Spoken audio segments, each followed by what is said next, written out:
Chapter financial market. आइए इसे समझते हैं। इमेजिन करिए कि एक मेला है जहां बायर और सेलर मिलते हैं, लेकिन ये मेला नॉर्मल गुड्स के लिए नहीं, फाइनेंशियल एसेट्स के लिए होता है, जैसे स्टॉक्स, बॉन्ड्स, करेंसीज और कमोडिटीज। पर्पस देखते हैं। इस मेला का काम है कि कैपिटल यानी कि पैसा का मूवमेंट आसान हो और इन्वेस्टर अपने एसेट्स को बाय या सेल कर सके। तीन बड़े कंपोनेंट होते हैं इसके: money market, capital market, forex market. Money market short term loan के लिए, capital market long term investment के लिए, फॉरेक्स मार्केट करेंसीज का ट्रेड करने के लिए। अब मनी मार्केट को देखते हैं। अब हम फोकस करते हैं मनी मार्केट पे, जो एक शॉर्ट टर्म लोन बाजार है। Short short term finance. यहाँ ट्रांजैक्शन होते हैं 1 साल या उससे कम के लिए। सोचिए, एक दुकानदार को अपनी शॉप के लिए सिर्फ 1 महीने के लिए पैसा की जरूरत है, तो वो मनी मार्केट का यूज करेगा। रोल ऑफ आरबीआई का देखते हैं।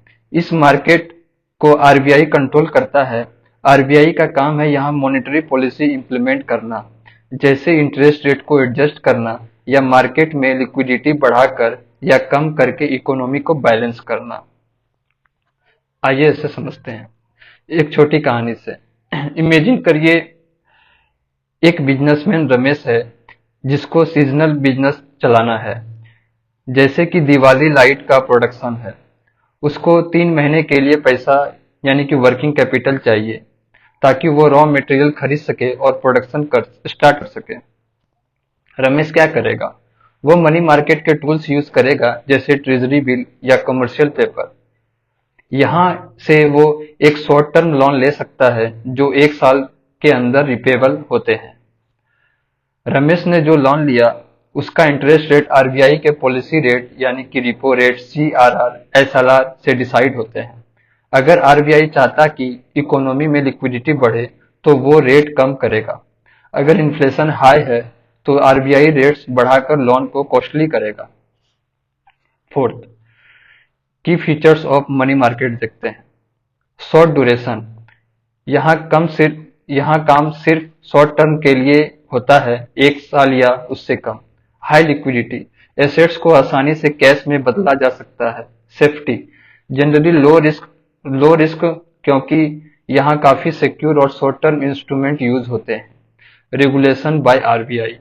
चाहे सिक्योरिटीज गवर्नमेंट हो या कॉरपोरेट, दोनों को आरबीआई रेगुलेट करता है। आइए एग्जांपल देखते हैं।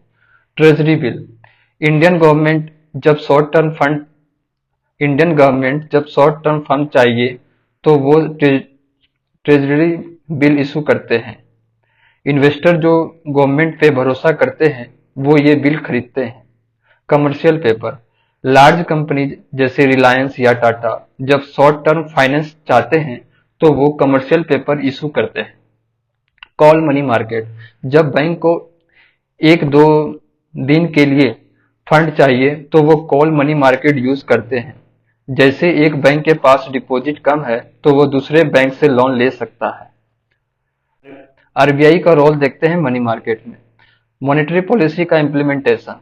आरबीआई ये मार्केट यूज करता है इकोनॉमी को स्टेबलाइज करने के लिए। अगर इकोनॉमी स्लो हो तो वो इंटरेस्ट रेट कम करता है। अगर इन्फ्लेशन ज्यादा है तो वो रेट बढ़ाकर लिक्विडिटी कंट्रोल करता है। तो हमने ये सीखा, मनी मार्केट इकोनॉमी के शॉर्ट टर्म फाइनेंशियल नीड्स को पूरा करता है और इकोनॉमिक स्टेबिलिटी मेंटेन करने में मदद करता है। ये फाइनेंशियल सिस्टम का एक इम्पोर्टेंट पार्ट है जो बिजनेसेस और गवर्नमेंट दोनों को शॉर्ट टर्म फाइनेंस प्रोवाइड करता है। आरबीआई का यहाँ काम मॉनेटरी पॉलिसी इंप्लीमेंट करना और लिक्विडिटी रेगुलेट करना है, जो इकोनॉमी की ओवरऑल हेल्थ के लिए जरूरी है। अब मनी मार्केट के इंस्ट्रूमेंट को देखते हैं। मनी मार्केट एक ऐसा फाइनेंशियल मार्केट है जो शॉर्ट टर्म बोरोविंग और लेंडिंग 1 साल या उससे कम के लिए काम करता है। यहाँ गवर्नमेंट और बैंक अपने टेम्पोररी फंड रिक्वायरमेंट को पूरा करते हैं। इस मार्केट के अलग अलग टूल्स या इंस्ट्रूमेंट हैं जो इस काम में यूज होते हैं। सोचिए, रवि एक बिजनेसमैन है जिसको अपने दिवाली लाइट बिजनेस के लिए 3 महीने के लिए पैसे चाहिए। उसके पास दो ऑप्शन है, वो मनी मार्केट के गवर्नमेंट इशू टूल से फंड रेज करे या वो बैंक से शॉर्ट टर्म लोन के थ्रू अपने काम को फंड करे। अब रवि कैसे काम करेगा, ये समझने के लिए हम मनी मार्केट के इंस्ट्रूमेंट को समझना जरूरी है। गवर्नमेंट इशूज इंस्ट्रूमेंट को देखते हैं। ट्रेजरी बिल क्या है? ट्रेजरी बिल गवर्नमेंट सिक्योरिटीज है जो शॉर्ट टर्म 1 साल या उससे कम के लिए इशू की जाती है। इंटरेस्ट कैसे मिलता है? ये जीरो कूपन सिक्योरिटीज है। इसका मतलब है कि ये इंटरेस्ट नहीं देती, बस डिस्काउंट पर इशू होते हैं और मैच्योरिटी पर फेस वैल्यू मिलता है। इसकी टेन्योर की बात करें तो मैच्योरिटी पीरियड 91 डेज की होती है, 182 डेज की भी होती है और 364 डेज की भी होती है। एग्जाम्पल देखते हैं। रवि अगर सेफ इन्वेस्टमेंट करना चाहता है तो वो अपने पैसे ट्रेजरी बिल में लगा सकता है। रिटेल इन्वेस्टर के लिए डिमांड अकाउंट मैंडेटरी है अगर वो ट्रेजरी बिल में इन्वेस्ट करना चाहता है। अब कैश मैनेजमेंट बिल को देखते हैं, क्या है? ये ट्रेजरी बिल के जैसा ही होता है, लेकिन इनका मैच्योरिटी पीरियड 91 दिन से कम होता है। पर्पज की बात करें तो गवर्नमेंट जब शॉर्ट टर्म कैश रिक्वायरमेंट को फुलफिल करना चाहती है तो ये इशूज करती है। एग्जाम्पल देखते हैं। रवि अगर अपनी कंपनी के लिए 2 महीने के लिए सेफ रिटर्न लेना चाहता है तो वो कैश मैनेजमेंट बिल में इन्वेस्ट कर सकता है। अब आरबीआई के टूल्स को देखते हैं, जैसे कि रिपो और reverse repo market. Repo rate क्या है? रिपो रेट वो रेट है जिसमें आरबीआई बैंक को शॉर्ट टर्म फंड्स उधार देती है जो बैंक को लिक्विडिटी की जरूरत होती है, जब बैंक को लिक्विडिटी की जरूरत होती है। इसके प्रोसेस को देखें तो आरबीआई बैंक से गवर्नमेंट सिक्योरिटीज खरीदता है और पैसा देता है। जब आरबीआई गवर्नमेंट सिक्योरिटीज खरीदता है तो इकोनॉमी में मनी सप्लाई बढ़ती है। जैसे अगर रवि का बैंक कहता है कि लिक्विडिटी की शॉर्टेज है तो वो रिपो मार्केट का यूज करके आरबीआई से लोन लेगा। रिवर्स रिपो रेट क्या है? ये वो रेट है जिसमें आरबीआई बैंक से उधार लेता है। इसमें बैंक आरबीआई को अपना एक्स्ट्रा कैश देकर इंटरेस्ट अर्न करता है। इसका पर्पज ये है कि इकोनॉमी से एक्सेस लिक्विडिटी को रिमूव करना। जैसे जब रवि का बैंक कहता है कि उनके पास एक्स्ट्रा फंड है तो वो रिवर्स रिपो रेट पर आरबीआई को उधार दे सकते हैं। अब वेज एंड मीन्स को देखते हैं। वेज एंड मीन्स एडवांसेस क्या है?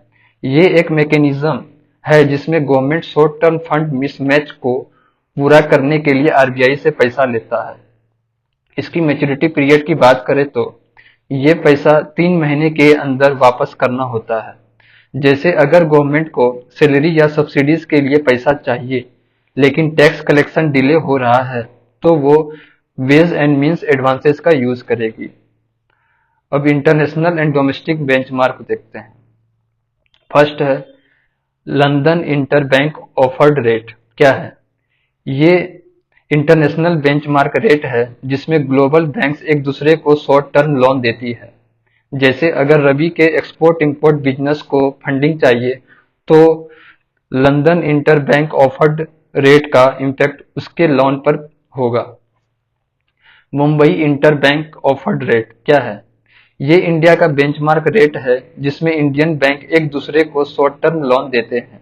जैसे रवि का बैंक अगर दूसरे बैंक से फंड लेना चाहेगा तो मुंबई इंटरबैंक ऑफर रेट का यूज होगा। प्रैक्टिकल एप्लीकेशन देखते हैं। रवि अपने बिजनेस के लिए शॉर्ट टर्म फाइनेंसिंग चाहता है। उसे अगर सेफ और गवर्नमेंट बैक्ड सिक्योरिटीज चाहिए तो वो ट्रेजरी या सीएमबीएस खरीदेगा। अगर बैंक को लिक्विडिटी की जरूरत है तो वो रिपो रेट का यूज करेगा, रिपो मार्केट का यूज करेगा। अगर गवर्नमेंट को शॉर्ट टर्म फंडिंग की जरूरत है तो वो बेस एंड मीन्स एडवांसेस का यूज करेगी। तो हमने ये सीखा मनी मार्केट के इंस्ट्रूमेंट इकोनॉमी के शॉर्ट टर्म फाइनेंसिंग नीड्स को बैलेंस करता है। ये इंस्ट्रूमेंट गवर्नमेंट, बैंक और इन्वेस्टर के लिए सेफ और इफिशिएंट मैकेनिज्म प्रोवाइड करता है। आरबीआई का रोल इसमें मार्केट में सेंट्रल है जो मॉनेटरी पॉलिसी इंप्लीमेंट करके लिक्विडिटी और इन्फ्लेशन को कंट्रोल करता है। ये शॉर्ट टर्म फाइनेंशियल बाजार एक स्मूथली फंक्शनिंग इकोनॉमी के लिए बैकबोन है। अब बात करते हैं मनी मार्केट के कॉरपोरेट इशूज इंस्ट्रूमेंट के बारे में। मनी मार्केट के कुछ इंस्ट्रूमेंट कॉरपोरेट्स के द्वारा इशू किए जाते हैं जो शॉर्ट टर्म फाइनेंसिंग नीड्स को पूरा करते हैं। ये इंस्ट्रूमेंट्स ज्यादातर बैंक और कंपनीज की टेम्पोररी लिक्विडिटी डिमांड को फुलफिल करते हैं। दो बड़े इंस्ट्रूमेंट हैं, सर्टिफिकेट ऑफ डिमांड्स और कमर्शियल पेपर्स। आइए इसे समझते हैं। सोचिए एक एफएमसीजी कंपनी है, फ्रेश गुड्स एलटीडी यानी कि, जिसको सीजनल डिमांड के लिए अपने इन्वेस्टर और रॉ मटेरियल्स के लिए फंड की जरूरत है। इसके लिए उसके पास दो ऑप्शन है, सर्टिफिकेट ऑफ डिपॉजिट के जरिए बैंक से लोन लेना या कमर्शियल पेपर यूज करके डायरेक्टली मार्केट से पैसा कलेक्ट करना। अब समझना है कि दोनों टूल्स कैसे काम करते हैं। सर्टिफिकेट ऑफ डिपॉजिट क्या है? सर्टिफिकेट ऑफ डिपॉजिट एक टाइम डिपॉजिट होते हैं जो बैंक या फाइनेंशियल इंस्टीट्यूशन द्वारा इशू किए जाते हैं। ये ट्रेडेबल और ट्रांसफेरेबल होते हैं। मैच्योरिटी पीरियड की बात करें तो ये शॉर्ट टर्म लोन होते हैं और बैंक तब इशू करते हैं जब डिपॉजिट ग्रोथ स्लो हो और क्रेडिट डिमांड हाई हो। इसके की फीचर्स को देखते हैं। किसके द्वारा इशू किए जाते हैं? कमर्शियल बैंक यानी कि रीजनल रूरल बैंक और लोकल एरिया बैंक इसको इशू नहीं करते, सिर्फ कमर्शियल बैंक करते हैं। फाइनेंशियल इंस्टीट्यूशन जैसे आईएफसीआई इशू करते हैं। मिनिमम इन्वेस्टमेंट की बात करें तो इसमें 1 लाख रुपए के मल्टीपल में होता है। लोन रेस्ट्रिक्शंस की बात करें तो सर्टिफिकेट ऑफ डिपॉजिट के अगेंस्ट लोन नहीं लिया जा सकता। जैसे फ्रेश गुड्स एलटीडी का बैंक जब शॉर्ट टर्म डिपॉजिट नहीं ले रहा है लेकिन उसके पास क्रेडिट डिमांड ज्यादा है तो वो सर्टिफिकेट ऑफ डिपॉजिट इशू करेगा। एग्जाम्पल देखते हैं। मनीष का स्टार्टअप का बैंक उसको 5 लाख का लोन देना चाहता है। बैंक के पास डिपॉजिट कम है इसलिए वो सर्टिफिकेट ऑफ डिपॉजिट इशू करता है और मार्केट से फंड रेज करके लोन प्रोवाइड करता है। अब कमर्शियल पेपर देखते हैं क्या है। कमर्शियल पेपर एक अनसिक्योर्ड शॉर्ट टर्म लोन है जो कंपनीज के लिए होता है। इसका यूज अकाउंट रिसीवेबल और इन्वेंटरीज को फाइनेंस करने के लिए होता है। Issues at discount. Commercial paper face value के कंपैरिजन में डिस्काउंट पर इशू होते हैं। कमर्शियल पेपर इशू करने वाले एंटिटीज हैं companies including NBFCs, non banking financial companies, all India financial institution, government entities like cooperative societies, union, trust और LLP, limited liability partnership, और जो इंडिया में ऑपरेट करते हैं और नेट वर्थ 100 करोड़ या उससे ज्यादा है। फीचर्स की बात करें तो सिक्योर या अनसिक्योर।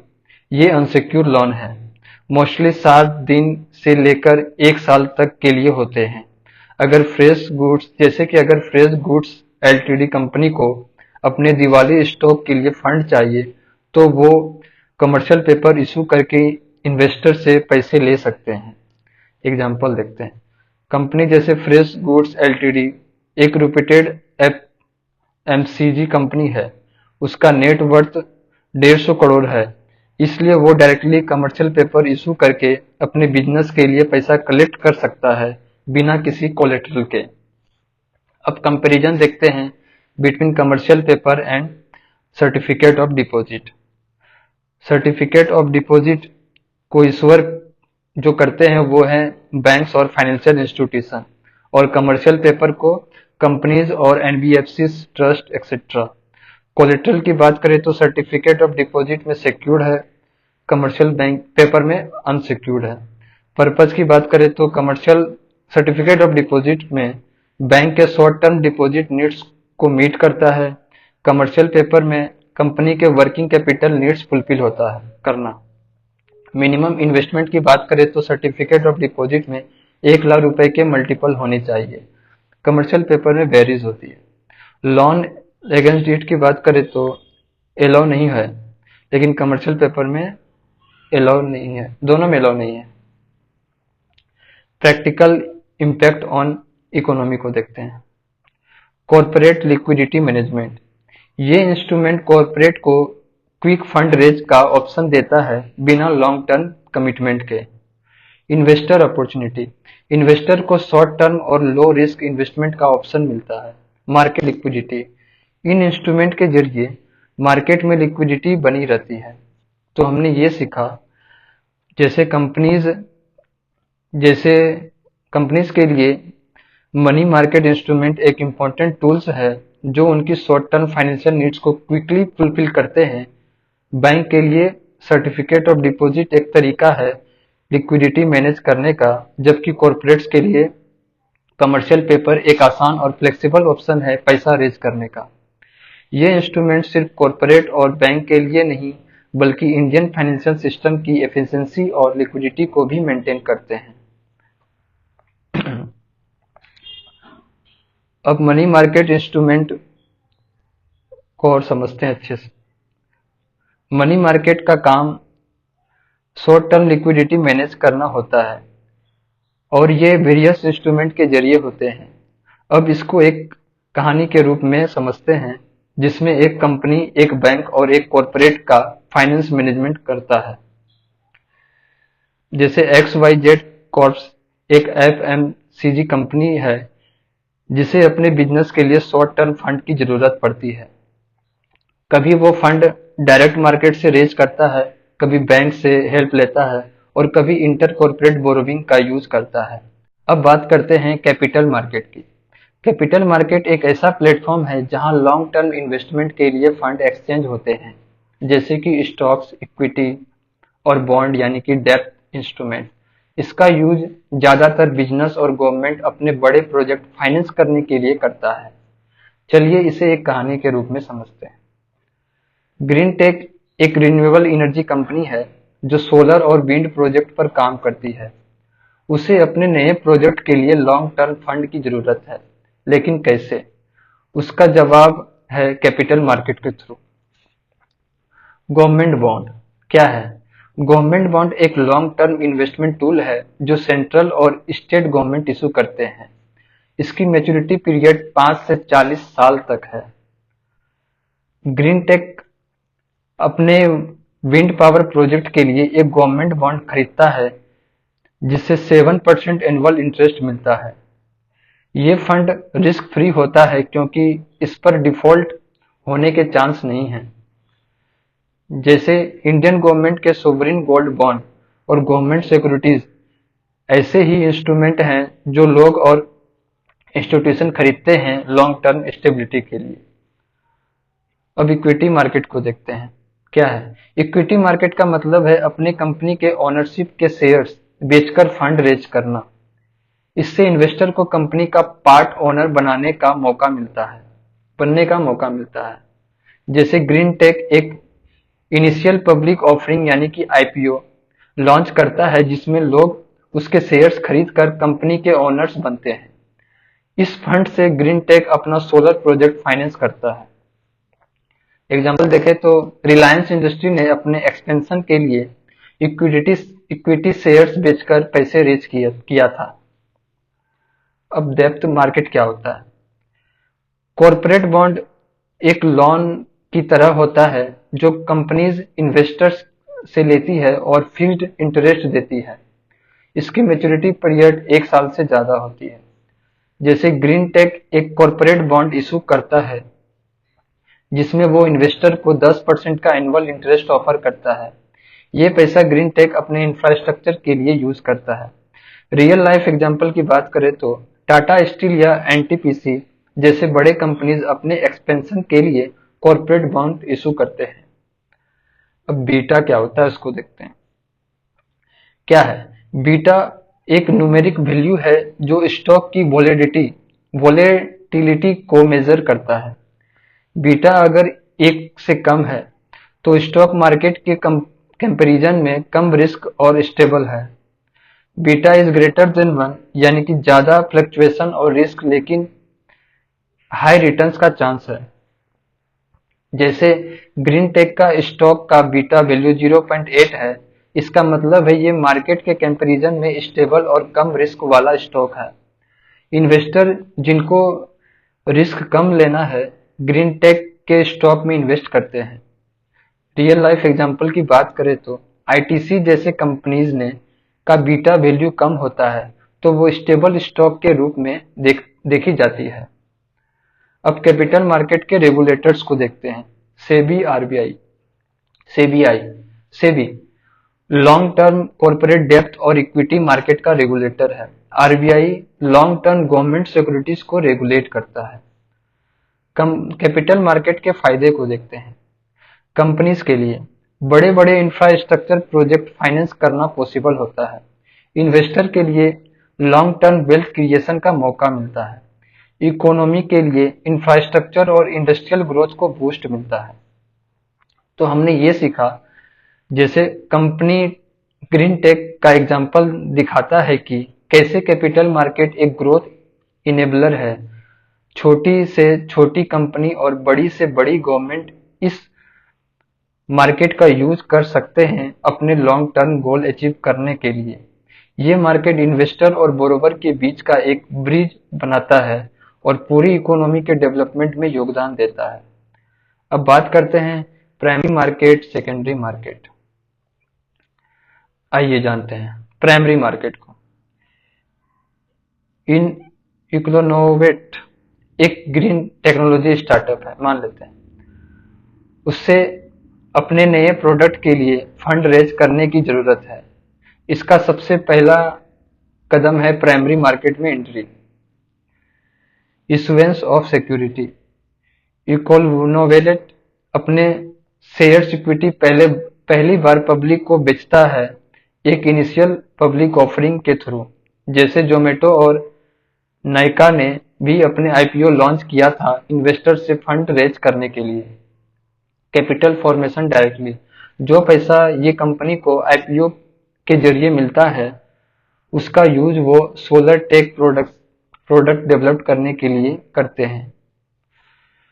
प्राइस डिटर्मिनेशन की बात करें तो आईपीओ के दौरान कंपनी खुद अपने शेयर प्राइस डिसाइड करती है based on demand estimation. Investor यहाँ शेयर्स खरीदते हैं लेकिन वापस नहीं बेच सकते। तो प्राइमरी मार्केट एक नई फाइनेंशियल एसेट्स क्रिएट करता है और कंपनीज के लिए डायरेक्ट फंड एसेट्स का प्लेटफॉर्म बनाता है।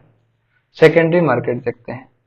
आईपीओ के बाद इनकोलोवेट कंपनीज के शेयर्स स्टॉक मार्केट पर लिस्ट हो जाते हैं और यहाँ से सेकेंडरी मार्केट का रोल शुरू होता है, बाइंग एंड सेलिंग। अब लोग इस कंपनी के शेयर्स खरीदते हैं और बेच सकते हैं स्टॉक एक्सचेंज पर, जैसे कि बॉम्बे स्टॉक एक्सचेंज या national stock exchange. Price determination.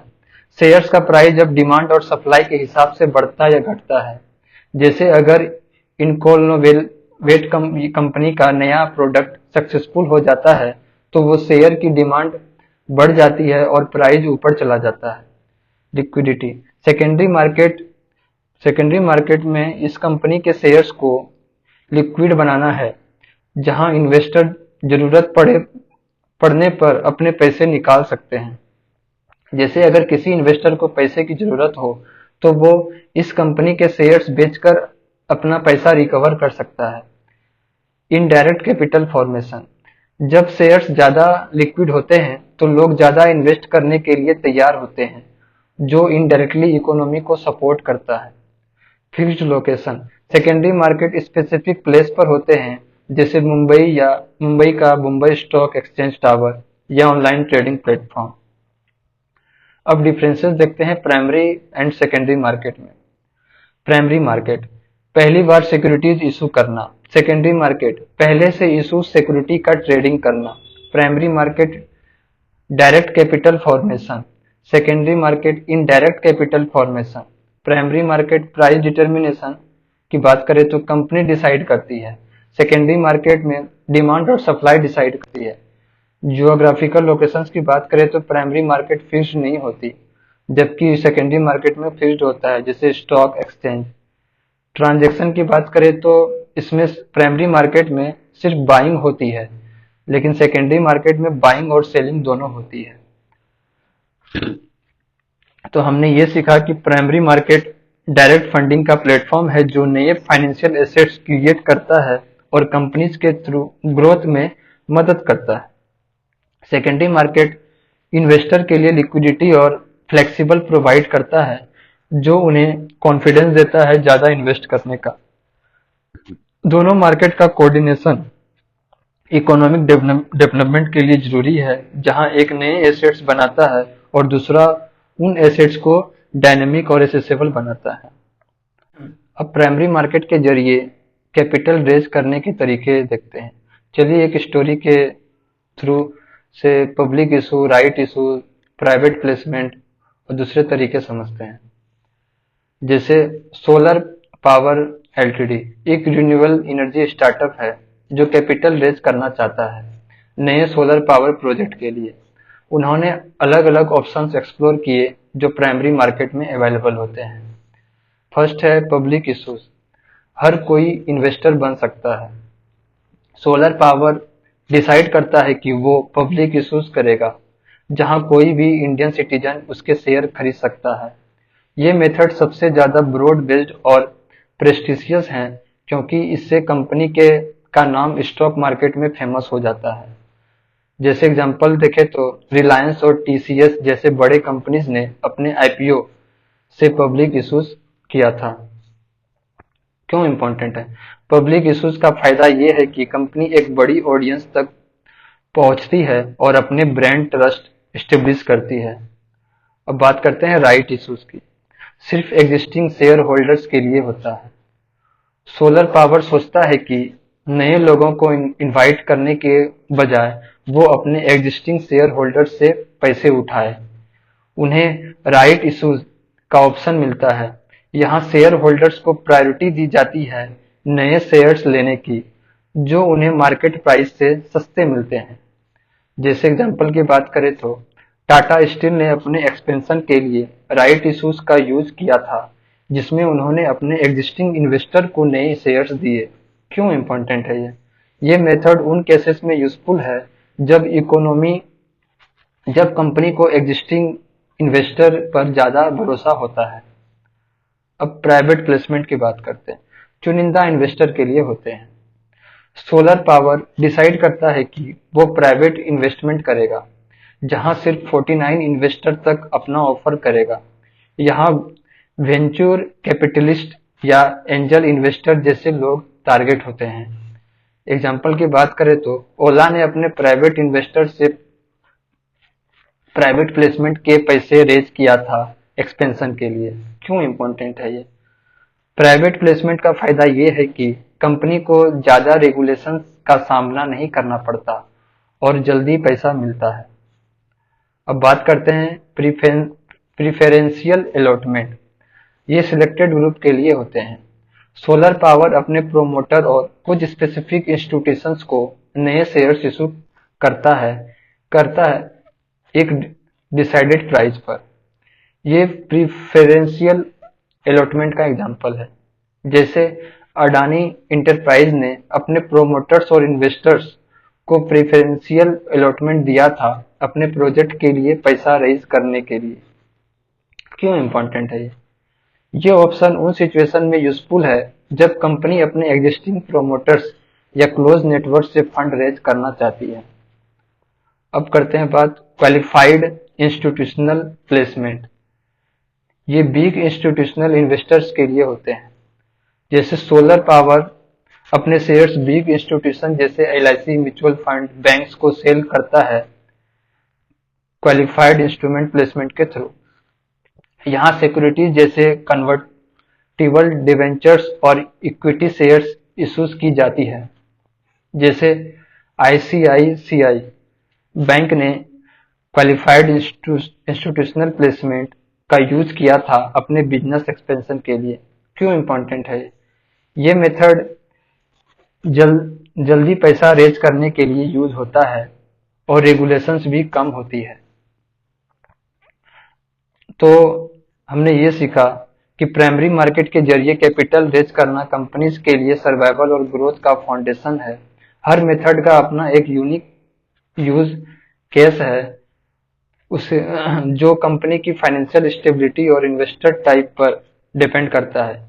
ये मेथड कंपनीज को नए फाइनेंशियल टूल्स और ग्रोथ अपॉर्चुनिटीज के साथ एम्पावर करते हैं। अब बात करते हैं डिफरेंट टाइप्स ऑफ कैपिटल्स। चलिए एक कहानी से समझते हैं। इको ग्रीन एलटीडी एक कंपनी है, एक नई स्टार्टअप है जो रिन्यूएबल एनर्जी सॉल्यूशन प्रोवाइड करती है। कंपनी नए इन्वेस्टर को अट्रैक्ट कर रही है और इसके लिए शेयर्स इशू कर रही है। शेयर्स का बेसिक स्ट्रक्चर समझने के लिए हम इस जर्नी को 4 स्टेप में देखेंगे। First, authorise capital, legal limit. Eco green का पहला स्टेप था एक लिमिट सेट करना कि वो कितने शेयर्स इशू कर सकती है। ये होता है ऑथराइज कैपिटल, जो कंपनीज का मैक्सिमम शेयर लिमिट होता है एज पर लॉ। एग्जाम्पल जैसे इको ग्रीन के ऑथराइज कैपिटल को 50 करोड़ के शेयर्स तक अप्रूव किया गया है, मतलब ये उसका मैक्सिमम लिमिट है जो वो इशू कर सकता है। ऑथराइज कैपिटल डिसाइड करते समय रजिस्ट्रार ऑफ कंपनीज के साथ ये फाइल करना पड़ता है। एग्जाम्पल देखते हैं, जैसे टाटा कंसल्टेंसी सर्विस के ऑथराइज कैपिटल का एक लिमिट है जो कंपनी के आर्टिकल्स ऑफ एसोसिएशन में डिफाइन है। अब इशू कैपिटल, जो शेयर्स मार्केट में गए। ऑथराइज कैपिटल के बाद इको ग्रीन ने सोचा कि इनिशियली 20 करोड़ का शेयर इशू करेगी, जो उसका इशूज कैपिटल है। मतलब इशूज कैपिटल वो हिस्सा है जो कंपनी अपने ऑथराइज कैपिटल के अंदर शेयर होल्डर्स को एक्चुअली बेचती है। इशू कैपिटल हमेशा ऑथराइज कैपिटल से कम या बराबर होता है। जैसे कि इको ग्रीन ने 50 करोड़ ऑथराइज कैपिटल से 20 करोड़ के शेयर्स इशू किए। अब सब्सक्राइब्ड कैपिटल, जो इन्वेस्टर ने एक्सेप्ट किया। शेयर्स इशू करने के बाद पोटेंशियल इन्वेस्टर अपने शेयर्स के लिए सब्सक्राइब करते हैं। इको ग्रीन ने 20 करोड़ के शेयर्स इशू किए, जिसमें इन्वेस्टर ने 15 करोड़ के शेयर्स के लिए सब्सक्रिप्शन दिए। ये होता है सब्सक्राइब्ड कैपिटल। सब्सक्राइब्ड कैपिटल हमेशा इशूज कैपिटल से कम या बराबर होता है। अगर डिमांड ज्यादा है तो कंपनी एक ओवर सब्सक्रिप्शन सिचुएशन फेस कर सकती है। जैसे इको ग्रीन के 20 करोड़ इशू शेयर्स में 15 करोड़ के शेयर्स सब्सक्राइब हुए, बाकी शेयर्स अभी भी अन इशूज हैं। अब बात करते हैं पेड अप कैपिटल। अब इको ग्रीन के इन्वेस्टर ने 15 करोड़ के शेयर्स के लिए सब्सक्राइब तो किया, पर एक्चुअल पेमेंट सिर्फ 12 करोड़ हुई। ये होता है पेड अप कैपिटल, यानी वो अमाउंट जो इन्वेस्टर ने कंपनी को दिया। पेड अप कैपिटल हमेशा सब्सक्राइब कैपिटल से कम या बराबर होता है। जैसे इको ग्रीन का पेड अप कैपिटल 12 करोड़ है, बाकी 3 करोड़ अभी भी पेंडिंग है और वो एक रिसीवेबल है। अब बात करते हैं इंस्ट्रूमेंट्स ऑफ कैपिटल, डेब्ट एंड इक्विटी। चलिए एक कहानी से के जरिए कैपिटल मार्केट के इंस्ट्रूमेंट यानी कि डेब्ट और इक्विटी को आसान भाषा में समझते हैं। जैसे रिया एक एंटरप्रेन्योर है जो अपनी कंपनी ग्रीनटेक के लिए फंड रेज करना चाहती है। उसके पास 2 ऑप्शन है, डेब्ट एंड इक्विटी। डेब्ट वो है जो लोन बेस्ड इंस्ट्रूमेंट है and equity ownership based instrument है। रिया को डिसाइड करना है कि कौन सा ऑप्शन उसके लिए बेस्ट है। हर एक ऑप्शन के प्रॉन्स और कॉन्स को समझने के लिए हम दोनों को डिटेल में देखते हैं। डेब्ट इंस्ट्रूमेंट, डेब्ट का मतलब है किसी कंपनी को लोन लेना इन्वेस्टर से। इसमें इन्वेस्टर कंपनी के क्रेडिटर यानी कि उधार देने वाले बन जाते हैं। इसके फीचर्स को देखें तो डेब्ट, जो कि बॉन्ड्स और डिवेंचर्स भी कहते हैं, इन्वेस्टर का ओनरशिप नहीं होता, सिर्फ पैसा दिया जाता है। लो रिस्क, क्योंकि कंपनी को फिक्स्ड इंटरेस्ट देना है होता है। फिक्स्ड एंड रेगुलर रिटर्न्स होते हैं इसमें। फर्स्ट क्लेम, अगर कंपनी बंद होती है तो पहले डेब्ट होल्डर को पेमेंट मिलेगा। इंटरेस्ट टैक्स डिडक्टेबल होता है जो कंपनी के लिए फायदेमंद है। बॉन्ड या डिवेंचर्स इक्विटी में कन्वर्ट हो सकते हैं। एग्जाम्पल देखते हैं। बॉन्ड, अगर रिया 1 करोड़ लोन लेना चाहती है तो वो इन्वेस्टर को बॉन्ड इशू करेगी जिसमें वो हर साल फिक्स्ड इंटरेस्ट देगी और मैच्योरिटी पर प्रिंसिपल अमाउंट वापस करेगी। Government bond. इंडिया में आरबीआई बॉन्ड और ट्रेजरी बिल इन्वेस्टर के लिए सिक्योर होता है। इक्विटी इंस्ट्रूमेंट को देखते हैं। इक्विटी का मतलब है किसी कंपनी का ओनरशिप देना इन्वेस्टर को शेयर के माध्यम से। इसमें इन्वेस्टर कंपनी के शेयर होल्डर्स बन जाते हैं। इसमें इन्वेस्टर को ओनरशिप इंटरेस्ट मिलता है।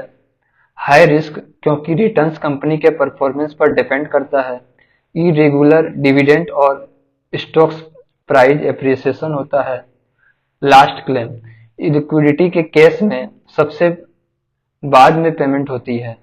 डिविडेंड पर टैक्स डिडक्शन नहीं होता। इक्विटी डेब्ट में कन्वर्ट नहीं हो सकती। एग्जाम्पल देखते हैं। शेयर्स। अगर रिया अपनी कंपनी को 10% ओनरशिप देना चाहती है तो वो इन्वेस्टर को इक्विटी शेयर्स इशू करेगी। इन्वेस्टर का फायदा तब होगा जब कंपनी का प्रॉफिट बढ़ेगा या स्टॉक प्राइस बढ़ेगा। अब रियल लाइफ एग्जांपल देखते हैं। रिलायंस जियो ने अपने इनिशियल फंडिंग के लिए डेब्ट और इक्विटी दोनों का कॉम्बिनेशन यूज किया। डेब्ट इंस्ट्रूमेंट। बैंक लोन और बॉन्ड्स के जरिए पैसा उठाया। Equity instrument. ग्लोबल इन्वेस्टर्स जैसे फेसबुक और गूगल से फंड लिए और ओनरशिप दी। अब प्रैक्टिकल इम्पैक्ट फॉर इन्वेस्टर और कंपनीज को देखते हैं। इन्वेस्टर के लिए अगर रिस्क कम लेना हो तो बॉन्ड ज्यादा सिक्योर होते हैं। अगर ज्यादा रिटर्न्स चाहिए और रिस्क लेने की तैयारी हो तो इक्विटी शेयर्स बेटर है। कंपनीज के लिए अगर रेगुलर इंटरेस्ट पेमेंट मैनेजेबल है तो डेब्ट बेस्ट है क्योंकि ओनरशिप डाइल्यूट नहीं होती। अगर लार्ज स्केल फंड चाहिए और प्रॉफिट शेयरिंग एक्सेप्टेबल हो तो इक्विटी रेज करते हैं। तो हमने ये सीखा डेब्ट और इक्विटी दोनों के अपने प्रोस और कॉन्स है। डेब्ट स्टेबल रिटर्न्स और कम रिस्क प्रोवाइड करता है जबकि इक्विटी ज्यादा रिटर्न्स के साथ ओनरशिप राइट्स और ज्यादा रिस्क लेकर आता है। हर इन्वेस्टर और कंपनीज के नीड्स के हिसाब से ये डिसाइड किया जाता है कि कौन सा इंस्ट्रूमेंट यूज करना चाहिए। अब बात करते हैं डेब्ट मार्केट इंस्ट्रूमेंट। चलिए एक कहानी के जरिए डेब्ट मार्केट इंस्ट्रूमेंट को समझते हैं जो बॉन्ड के अलग अलग टाइप्स को कवर करेगा। रमेश एक मिडिल क्लास इन्वेस्टर है जो अपने पैसा को सेफ और स्टेडी रिटर्न्स के लिए इन्वेस्ट करना चाहता है। उसने सुना है कि बॉन्ड एक अच्छा ऑप्शन है, लेकिन जब उसने बॉन्ड का अलग अलग टाइप्स देखा तो वो कंफ्यूज हो गया। चलिए उसे हर एक बॉन्ड का मतलब समझाते हैं और एक कहानी के फॉर्मेट में समझते हैं। बॉन्ड। बॉन्ड एक लोन इंस्ट्रूमेंट है जिसमें रमेश अपना पैसा किसी कंपनी या गवर्नमेंट को देता है और उसके बदले फिक्स्ड इंटरेस्ट कूपन कमाता है। बॉन्ड ज्यादा सिक्योर होता है और रिस्क कम होता है। एग्जाम्पल। अगर रमेश 10,000 का बॉन्ड खरीदता है जो 5 साल का है और हर साल 8% इंटरेस्ट देता है तो उसे हर साल 800 रुपए मिलेगा। 5 साल के बाद उसका 10,000 प्रिंसिपल वापस मिलेगा। मसाला बॉन्ड। ये बॉन्ड इंडियन एंटिटीज के द्वारा इंडिया के बाहर इशू किया जाता है पर ये इंडियन रुपीज में डोमिनेटेड होते हैं। इसका पर्पज ये है कि ये फॉरेन इन्वेस्टर को अट्रैक्ट करते हैं बिना इंडियन रुपीज को एक्सचेंज करने की जरूरत के। जैसे कि एचडीएफसी बैंक ने मसाला बॉन्ड इशू किए थे लंदन स्टॉक एक्सचेंज पर ताकि वो इंफ्रास्ट्रक्चर प्रोजेक्ट के लिए फंड रेज कर सके। अब फिक्स्ड रेट बॉन्ड। इन बॉन्ड्स पर इंटरेस्ट रेट फिक्स्ड होता है और मैच्योरिटी तक चेंज नहीं होता। ये स्टेबल और प्रेडिक्टेबल रिटर्न्स देता है। जैसे रमेश को अगर 7% फिक्स्ड कूपन रेट का बॉन्ड मिला तो वो हर साल वही रिटर्न कमाएगा चाहे मार्केट में इंटरेस्ट रेट कम या ज्यादा हो जाए। Floating rate bond. इन बॉन्ड्स का इंटरेस्ट रेट वेरिएबल होता है जो रेगुलर इंटरवल पर रीसेट होता है। इसका एडवांटेज ये है कि मार्केट रेट बढ़ने पर रिटर्न्स भी बढ़ते हैं।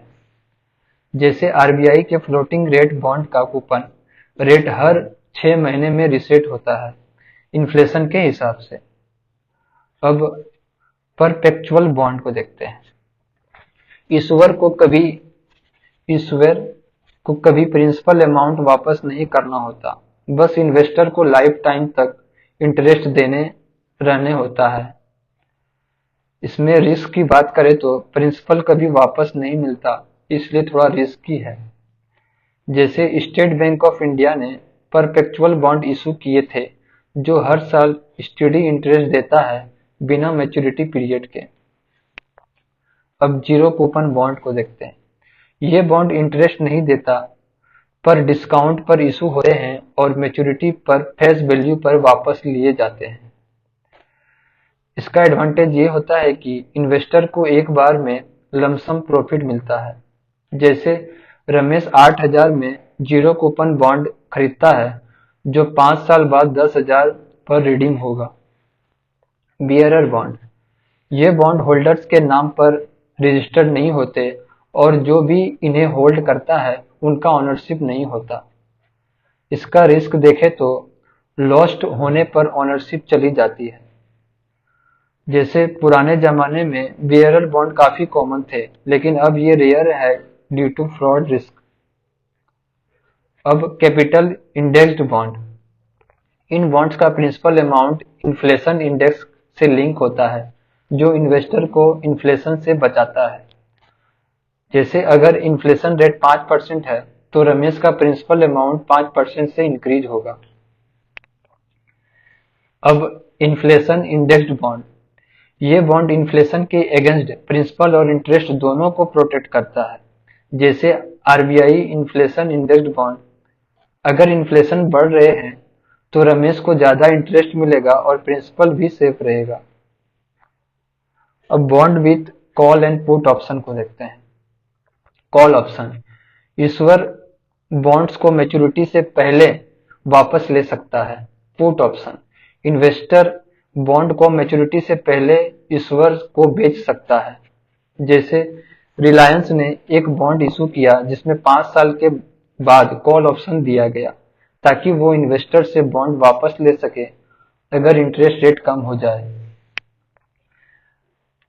तो रमेश अपनी नीड्स के हिसाब से बॉन्ड सेलेक्ट करता है। अगर वो स्टेबल रिटर्न चाहता है तो वो फिक्स्ड रेट बॉन्ड चूज करेगा। अगर वो इन्फ्लेशन के अगेंस्ट प्रोटेक्शन चाहता है तो वो इन्फ्लेशन इंडेक्स बॉन्ड लेगा। अगर वो एक यूनिक और टैक्स इफिशिएंट ऑप्शन चाहता है तो वो मसाला बॉन्ड खरीदेगा। तो हमने सीखा बॉन्ड एक सिक्योर और प्रिडिक्टेबल इन्वेस्टमेंट टूल है जो अलग अलग नीड्स के हिसाब से अवेलेबल होते हैं। अगर बॉन्ड का अपना रिस्क और रिटर्न प्रॉफिट है और इन्वेस्टर को अपने फाइनेंशियल गोल्स के हिसाब से डिसाइड लेना चाहिए। अब बात करते हैं negative yield bond. Negative yield bond वो बॉन्ड होते हैं जिनमें इन्वेस्टर को मैच्योरिटी पर अपना प्रिंसिपल अमाउंट कम मिलता है जो उसने परचेज किया था। मतलब रमेश को 100 रुपए का बॉन्ड खरीदना है लेकिन मैच्योरिटी पे उसे 98 मिलेगा। रीजन फॉर इन्वेस्टमेंट देखते हैं। ऐसे बॉन्ड अनसर्टेन टाइम्स जैसे इकोनॉमिक इंस्टेबिलिटी या मार्केट क्राइसिस के दौरान इन्वेस्ट किए जाते हैं। इन्वेस्टर का मोटिव अपने कैपिटल को प्रिजर्व करना होता है, ना कि रिटर्न्स। जैसे जर्मन गवर्नमेंट बॉन्ड्स और Swiss government bond negative yield offer करते हैं जब इकोनॉमिक कंडीशन अनसर्टेन होती है। इन्वेस्टर जैसे बैंक इन्हें खरीदते हैं क्योंकि उन्हें लगता है कि पैसा रखना ज्यादा रिस्क मतलब होगा। Special zero coupon recapitalisation bond को देखते हैं। ये special bond central government issue करती है लेकिन ये स्पेसिफिक बैंक को दिए जाते हैं। ये बॉन्ड जीरो कूपन होते हैं, मतलब इनमें इंटरेस्ट नहीं होता और ये पर वैल्यू पे इशू होते हैं जो मैच्योरिटी पे पूरे पैसे वापस मिलता है। अब इसमें कौन इन्वेस्ट करते हैं? सिर्फ वो बैंक जो स्पेसिफाई किए जाते हैं वो ही इन बॉन्ड्स को खरीद सकते हैं और ये बॉन्ड ट्रांसफरेबल नहीं होते।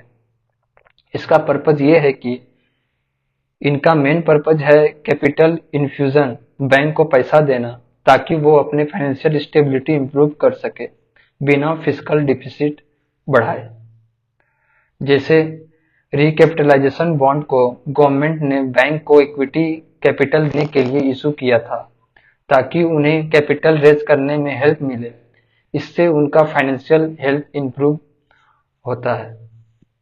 उदय बॉन्ड उदय बॉन्ड गवर्नमेंट की तरफ से इशू किए जाते हैं डिस्कॉम यानी कि डिस्ट्रीब्यूशन कंपनीज के डेब्ट को रिड्यूस करने के लिए। इन बॉन्ड्स की खास बात यह है कि स्टेट अपने ऊपर के डेब्ट को एज्यूम करता है और डिस्कॉम को स्ट्रक्चरल रिफॉर्म्स करनी होती है ताकि उनका फाइनेंशियल सिचुएशन बेहतर हो सके। इसका पर्पस की बात करें तो उदय बॉन्ड का प्राइमरी एम इलेक्ट्रिसिटी सेक्टर को फाइनेंशियल स्टेबिलिटी देना है, जिसमें गवर्नमेंट स्टेट्स को हेल्प करती है और डिस्कॉम को उनका डेब्ट रिड्यूस करने के लिए इंसेंटिव्स देती है। एग्जाम्पल देखते हैं। उदय स्कीम 2015 में इंडियन गवर्नमेंट ने उदय स्कीम लॉन्च की थी, जिसमें स्टेट को इलेक्ट्रिसिटी डिस्ट्रीब्यूशन कंपनी के डेब्ट एज्यूम करने का ऑफर दिया गया था। गवर्नमेंट ने 1.8 लाख करोड़ के बॉन्ड्स इशू किए थे ताकि इलेक्ट्रिसिटी कंपनी को डेब्ट से रिलीफ मिले। तो हमने ये समझा नेगेटिव यील्ड बॉन्ड वो बॉन्ड होते हैं जो इकोनॉमिक अनसर्टेनिटी के दौरान सेफ हेवन इन्वेस्टमेंट बन जाते हैं। Special zero coupon recapitalisation bond bank को कैपिटल देने का तरीका है जिसमें गवर्नमेंट उन्हें डायरेक्टली पैसा देती है लेकिन इनका ट्रांसफर या सेल नहीं होता। उदय बॉन्ड गवर्नमेंट ने स्टेट रन डिस्कॉम के डेब्ट को रिड्यूस करने के लिए इशू किए थे, जो इलेक्ट्रिसिटी सप्लाई को फाइनेंशियली स्टेबल बनाने के लिए नेसेसरी थे। अब बात करते हैं महाराजा बॉन्ड। महाराजा बॉन्ड एक रूपी डोमिनेटेड बॉन्ड होते हैं जो इंटरनेशनल फाइनेंस कॉरपोरेशन के द्वारा इंडिया के डोमेस्टिक मार्केट में इशू किए जाते हैं। इसकी पर्पज की बात करें तो इन बॉन्ड्स का मेन पर्पज है फॉरेन इन्वेस्टमेंट को अट्रैक्ट करना और इंडिया में इंफ्रास्ट्रक्चर डेवलपमेंट को बूस्ट देना। ये बॉन्ड रूपी में इशू होते हैं, इसके लिए लोकल इन्वेस्टर को भी कन्वीनियंट होते हैं। एग्जाम्पल देखें तो इंटरनेशनल फाइनेंशियल कॉरपोरेशन ने 2017 में महाराजा बॉन्ड इशू किए थे, जिससे लोकल मार्केट में फॉरेन करेंसी इन्वेस्टमेंट को टैप किया गया था। अब मुनी बॉन्ड म्युनिसिपल बॉन्ड या मुनी बॉन्ड वो बॉन्ड होते हैं जो अर्बन लोकल बॉडीज जैसे कि सिटीज और टाउन इशू करते हैं। ये bonds capital incentive infrastructure project के लिए रेज किए जाते हैं जैसे कि roads, bridges, water supply etcetera. Purpose की बात करें तो मुनी बॉन्ड का पर्पज लोकल इंफ्रास्ट्रक्चर डेवलपमेंट को फंड करना होता है। जैसे कि बेंगलुरु म्युनिसिपल कॉरपोरेशन ने अपने फर्स्ट म्युनिसिपल बॉन्ड्स इशू किए थे ताकि बेंगलोर की सिटी डेवलपमेंट और इंफ्रास्ट्रक्चर इंप्रूवमेंट के लिए पैसे रेज किया जा सके। अब एलिफेंट बॉन्ड एक प्रोपोज बॉन्ड है जिससे सूरती-बाला कमेटी ने सजेस्ट किया था। ये बॉन्ड उन लोगों के लिए होते हैं जो अपने अनडिस्क्लोज्ड फॉरेन इनकम को डिक्लेयर करते हैं। उन्होंने अपने डिक्लेयर्ड इनकम का 50% इन्वेस्ट करना पड़ता है इन बॉन्ड्स में। इसका पर्पज देखें तो इन बॉन्ड्स का मेन एम है ब्लैक मनी को व्हाइट मनी में कन्वर्ट करना और इस फंड का यूज इंफ्रास्ट्रक्चर प्रोजेक्ट को फाइनेंस करने के लिए किया जाता है। एग्जाम्पल, अगर कोई व्यक्ति अपने फॉरेन इनकम को डिक्लेयर करता है तो वो एलिफेंट बॉन्ड में इन्वेस्ट करके अपना इनकम को लीगलाइज कर सकता है। अब इम्पैक्ट बॉन्ड को देखते हैं। इम्पैक्ट बॉन्ड अनसेक्योर्ड बॉन्ड होते हैं जिनका उसे फंड रेज करने के लिए जिसका यूज फंड रेज करने के लिए किया जाता है, जिसका गोल सोशल या डेवलपमेंट इम्पैक्ट होना चाहिए। पर्पज की बात करें तो ये बॉन्ड मेनली सोशल प्रोजेक्ट और डेवलपमेंट एक्टिविटीज के लिए होते हैं, जिससे एजुकेशन, हेल्थ केयर और एनवायरमेंटल कंजर्वेशन के प्रोजेक्ट फंड करना होता है। एग्जाम्पल की बात करें तो डेवलपमेंट इम्पैक्ट बॉन्ड एक पॉपुलर टाइप है जिसमें इन्वेस्टर पैसा इन्वेस्ट करते हैं और उनका रिटर्न्स तब मिलता है जब प्रोजेक्ट सक्सेसफुल होता है, जैसे एजुकेशन सेक्टर में रिफॉर्म। अब सोवरिन गोल्ड बॉन्ड को देखते हैं। Sovereign gold bonds government securities होते हैं जो गोल्ड के ग्राम्स में डिनोमिनेशन होती है। इसमें इन्वेस्टर को गोल्ड या इक्विवेलेंट बॉन्ड मिलते हैं और मैच्योरिटी पर कैश में रिडेम्पशन होता है। पर्पज की बात करें तो इन बॉन्ड्स का एम है गोल्ड इन्वेस्टमेंट को फॉर्मलाइज करना और लोगों को इन्फ्लेशन प्रूफ रिटर्न देना। एलिजिबिलिटी की बात करें तो ये बॉन्ड सिर्फ इंडियन रेसिडेंट्स के लिए अवेलेबल होते हैं, जिसमें इंडिविजुअल, HUFS, ट्रस्ट, यूनिवर्सिटीज और चैरिटेबल इंस्टीट्यूशन इंक्लूड होते हैं। एग्जाम्पल जैसे गवर्नमेंट ने SGB स्कीम लॉन्च की थी जिसमें लोग फिजिकल गोल्ड के बजाय बॉन्ड में इन्वेस्ट कर सकते हैं और उनको इंटरेस्ट मिलता है। ये गोल्ड के प्राइस से लिंक होते हैं, इसलिए इन्फ्लेशन से प्रोटेक्ट करते हैं। तो अब बात करते हैं ग्रीन बॉन्ड की। ग्रीन बॉन्ड वो बॉन्ड होते हैं जिनके प्रोसीड यानी कि पैसा को एक्सक्लूसिव ग्रीन प्रोजेक्ट जैसे कि renewable energy, climate change mitigation और रिड्यूसिंग फॉसिल फ्यूल इमिशन के लिए यूज किया जाता है। इसकी पर्पज की बात करें तो इनका मेन एम है इन्वायरमेंटल सस्टेनेबिलिटी और क्लाइमेट चेंज को ट्रैकल करना। एग्जाम्पल जैसे यूरोपियन इन्वेस्टमेंट बैंक ने 2007 में क्लाइमेट अवेयरनेस बॉन्ड इशू किया था, जो पहला ग्रीन बॉन्ड था। ये बॉन्ड रिन्यूएबल एनर्जी और क्लाइमेट चेंज रिलेटेड प्रोजेक्ट को फंड करने के लिए था। अब पांडा बॉन्ड को देखते हैं। पांडा बॉन्ड वो युआन डिनोमिनेटेड बॉन्ड होते हैं जो चाइनीज मेनलैंड मार्केट में ओवरसीज एंटिटीज द्वारा इशू किए जाते हैं। ये बॉन्ड स्पेशली चाइनीज मार्केट को टारगेट करते हैं। इसकी पर्पज की बात करें तो पांडा बॉन्ड का यूज चाइना के डोमेस्टिक मार्केट में फंड रेज करने के लिए होता है, जबकि ये बॉन्ड इंटरनेशनल एंटिटीज के द्वारा इशू किए जाते हैं।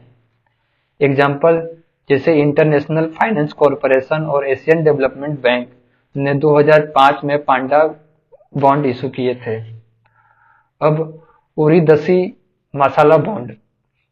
उरीदसी मसाला बॉन्ड एक special type of masala bond होते हैं जो स्पेशली जापानीज रिटेल इन्वेस्टर के लिए इशू किए जाते हैं। ये बॉन्ड इंडियन रुपीज में होते हैं, लेकिन इन्हें जापानीज मार्केट में सेल किया जाता है। इसकी पर्पज की बात करें तो ये बॉन्ड जापान के इन्वेस्टर्स को इंडिया के बॉन्ड मार्केट में इन्वेस्ट करने का एक मौका देता है। एग्जाम्पल जैसे मसाला बॉन्ड जैसे बॉन्ड को इंडिया के इंफ्रास्ट्रक्चर प्रोजेक्ट को फंड करने के लिए इशू किया जाता है, जिसमें जापानीज इन्वेस्टर भी पार्टिसिपेट करते हैं। अब Bharat bond ETF। Bharat bond ETF एक depth based exchange traded fund है जो सेंट्रल पब्लिक सेक्टर इंटरप्राइजेस के बॉन्ड को पुल करके बनाया जाता है। इसकी पर्पज की बात करें तो इसका पर्पज है रिटेल इन्वेस्टर को CPSE बॉन्ड में इन्वेस्ट करने का एक आसान तरीका देना जो AAA रेटेड होते हैं, ताकि लोग सिक्योर और स्टेबल रिटर्न्स पा सके। इसको डिटेल में देखते हैं। First corporate bond ETF of India. इसमें मिनिमम इन्वेस्टमेंट की बात करें तो 1000 रुपए। Maximum investment for retail investor 2 lakh है। मैच्योरिटी पीरियड की बात करें तो 3 साल और 10 साल है। एग्जाम्पल जैसे भारत बॉन्ड ETF में इन्वेस्ट करके retail investor easily CPSE bond में इन्वेस्ट कर सकते हैं, जो लॉन्ग टर्म और सेफ इन्वेस्टमेंट ऑप्शन होते हैं। अब बात करते हैं सोवरिन गोल्ड बॉन्ड स्कीम और gold monetisation scheme. Sovereign gold bond scheme. इसका पर्पज को देखते हैं। इस स्कीम का प्राइमरी एम है कि आइडल गोल्ड को इकोनॉमी में लाया जाए ताकि लोग अपना गोल्ड बेचकर इंटरेस्ट कमा सके और गवर्नमेंट को भी गोल्ड इंपोर्ट कम करने में मदद मिले। कैसे काम करता है? लोग अपना गोल्ड सोवरिन गोल्ड बॉन्ड में कन्वर्ट कर सकते हैं। बॉन्ड पर इंटरेस्ट मिलता है और मैच्योरिटी के बाद गोल्ड प्राइस के हिसाब से बॉन्ड की वैल्यू पे होती है। इससे गोल्ड इंपोर्ट रिड्यूस होगा और कैपिटल फॉर्मेशन को बूस्ट मिलेगा। एग्जाम्पल जैसे अगर रमेश के पास घर में गोल्ड पड़ा है तो वो सोवरिन गोल्ड बॉन्ड खरीद सकता है और इसके थ्रू गोल्ड को इकोनॉमी में कंट्रीब्यूट कर सकता है, जिससे उन्हें इंटरेस्ट भी मिलेगा। Gold monetisation scheme. इस स्कीम का मेन गोल है कि जो गोल्ड हाउस होल्ड और टेम्पल्स में पड़ा है वो गोल्ड को मोनेटाइज किया जाए, यानी उसको यूजेबल मनी में कन्वर्ट किया जाए। कैसे काम करता है? इंडिविजुअल्स अपने गोल्ड को डिजाइनेटेड बैंक में डिपॉजिट कर सकते हैं। गोल्ड का इंटरेस्ट रेट दिया जाता है और मैच्योरिटी पर गोल्ड का पैसा वापस दिया जाता है। इस स्कीम से गोल्ड की मोनेटाइजेशन होती है और कंट्री के लिए फॉरेन एक्सचेंज रिजर्व में भी इम्प्रूवमेंट होता है। एग्जाम्पल अगर रमेश के पास पुराने गोल्ड ज्वेलरी है जो वो यूज नहीं करता तो वो गोल्ड मोनेटाइजेशन स्कीम के थ्रू अपने गोल्ड को बैंक में डिपॉजिट करके उससे इंटरेस्ट कमा सकता है। अब कुछ की टर्म्स को देखते हैं। डिवेंचर्स। डिवेंचर्स एक टाइप की डेब्ट इंस्ट्रूमेंट होते हैं जो किसी फिजिकल एसेट्स या कोलेटरल से सिक्योर नहीं होते। ये सिर्फ ईश्वर की क्रेडिट वर्थीनेस पर डिपेंड करते हैं। जैसे एग्जांपल देखें, अगर एक कंपनी को पैसा चाहिए तो वो डिवेंचर्स इशू कर सकते हैं, जिसमें कंपनी अपने जनरल रेपुटेशन और फाइनेंशियल स्टैंडिंग के बेसिस पर इन्वेस्टर से पैसा इकट्ठा करता है। रिस्क की बात करें तो थोड़ा रिस्की होता है, क्योंकि अगर कंपनी फेल हो गई तो डिवेंचर्स होल्डर्स को अपना पैसा वापस मिलने की कोई गारंटी नहीं होती। अब कन्वर्टेबल डिवेंचर्स की बात करते हैं। कन्वर्टिबल डिवेंचर्स वो डिवेंचर्स होते हैं जो एक स्पेसिफिक पीरियड के बाद इक्विटी शेयर्स में कन्वर्ट हो जाते हैं। एग्जाम्पल अगर एक कंपनी कन्वर्टेबल डिवेंचर्स इशू करती है तो एक टाइम के बाद जो इन्वेस्टर है वो अपने डिवेंचर्स को कंपनी के शेयर्स में बदल सकते हैं। इसकी बेनिफिट्स की बात करें तो इन्वेस्टर को इक्विटी शेयर्स मिलते हैं जो कंपनी के ग्रोथ के लिए वैल्यू बढ़ाता है। Non convertible debentures. Non convertible debentures वो रेगुलर डिवेंचर्स होते हैं जो इक्विटी शेयर्स में कन्वर्ट नहीं हो सकते। एग्जाम्पल एक कंपनी ने नॉन कन्वर्टेबल डिवेंचर्स इशू किए तो इन्वेस्टर को बस इंटरेस्ट मिलेगा और मैच्योरिटी के बाद प्रिंसिपल अमाउंट वापस मिलेगा, लेकिन शेयर्स नहीं मिलेंगे। अब बात करते हैं कुछ टर्मिनोलॉजीज की। Bond yield. बॉन्ड यील्ड एक तरह का रिटर्न्स रेट है जो बॉन्ड पर मिलता है। ये एक परसेंटेज है जो बताता है कि बॉन्ड पर आपको कितना प्रॉफिट हो सकता है।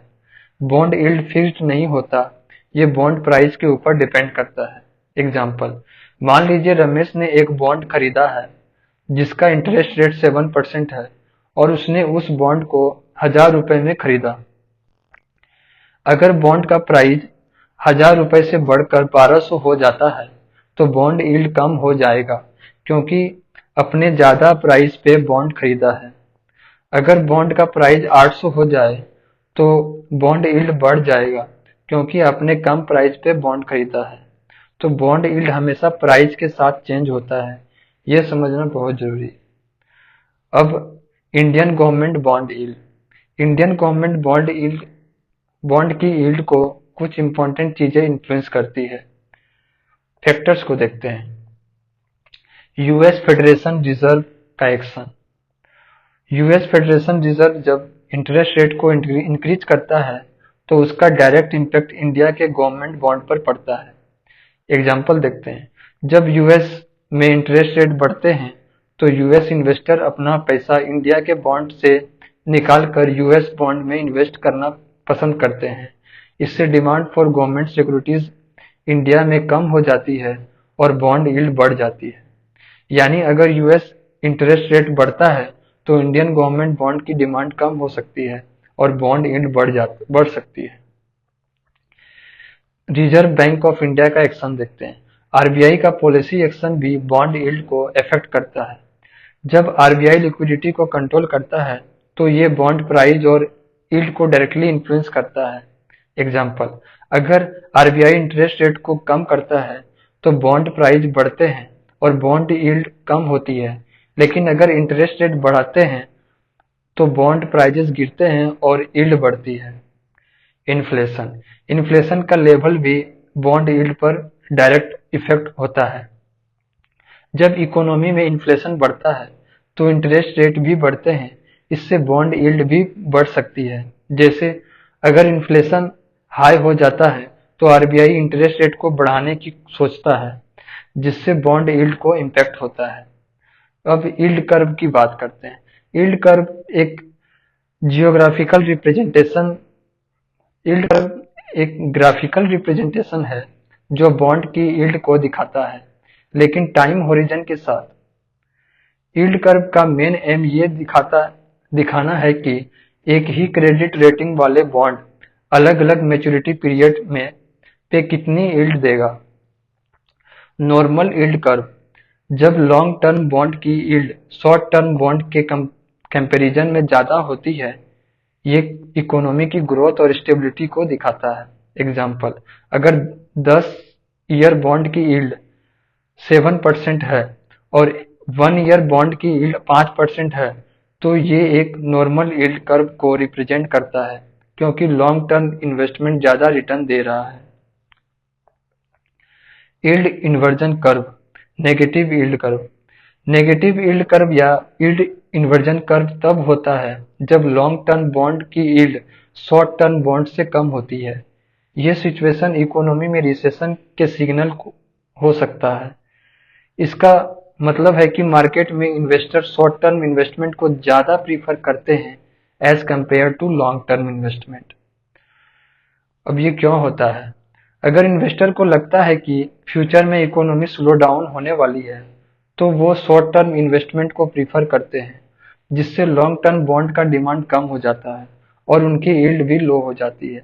एग्जाम्पल, अगर एक 10 ईयर बॉन्ड की यील्ड 4% है और 1 ईयर बॉन्ड की यील्ड 6% है, तो ये यील्ड इन्वर्जन कर्व को रिप्रेजेंट करेगा, जो जनरली इकोनॉमिक स्लो डाउन का इंडिकेटर होता है।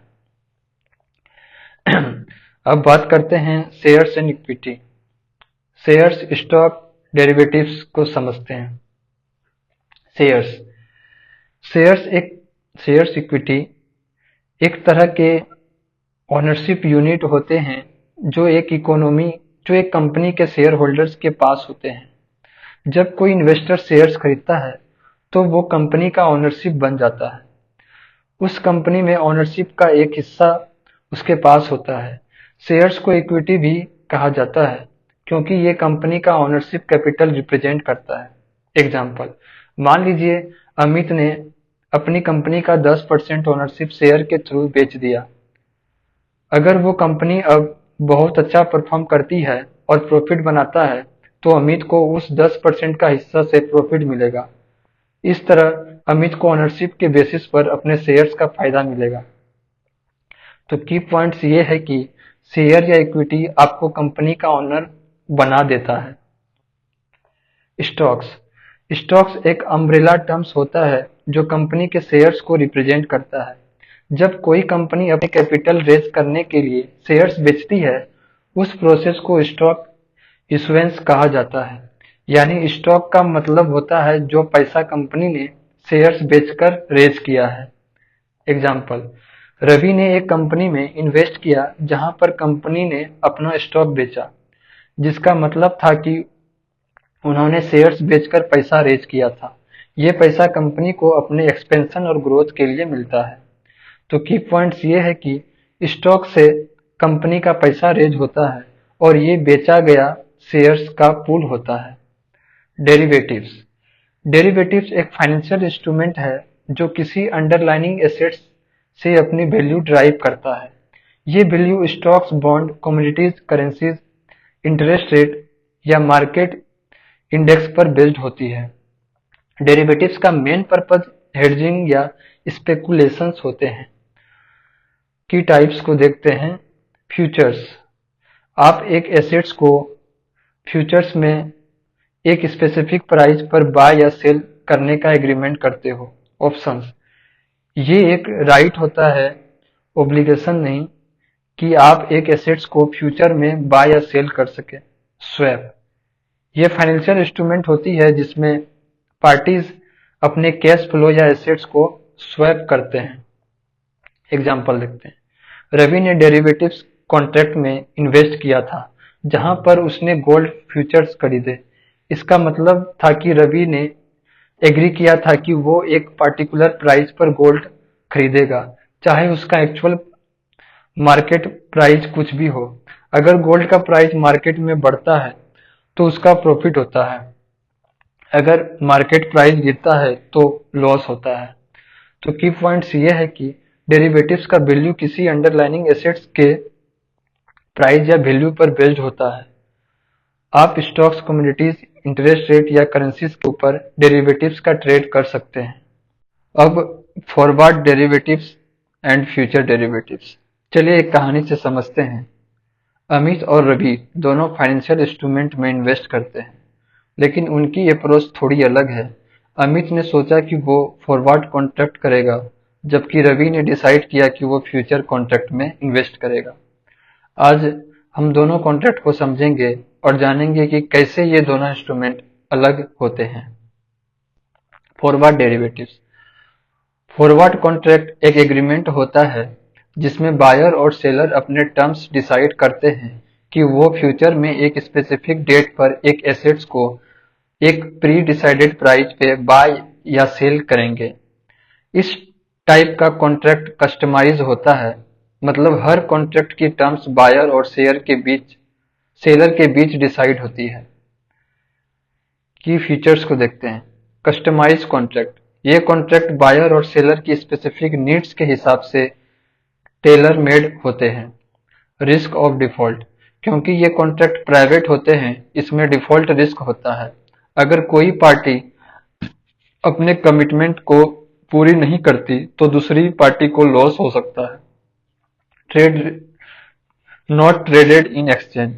फॉरवर्ड कॉन्ट्रैक्ट को एक्सचेंज पे ट्रेड नहीं किया जाता, ये ओवर द काउंटर होते हैं। लो लिक्विडिटी। फॉरवर्ड कॉन्ट्रैक्ट का लिक्विडिटी काफी कम होता है, मतलब इन्हें इजिली बेचा नहीं जा सकता। सेटलमेंट।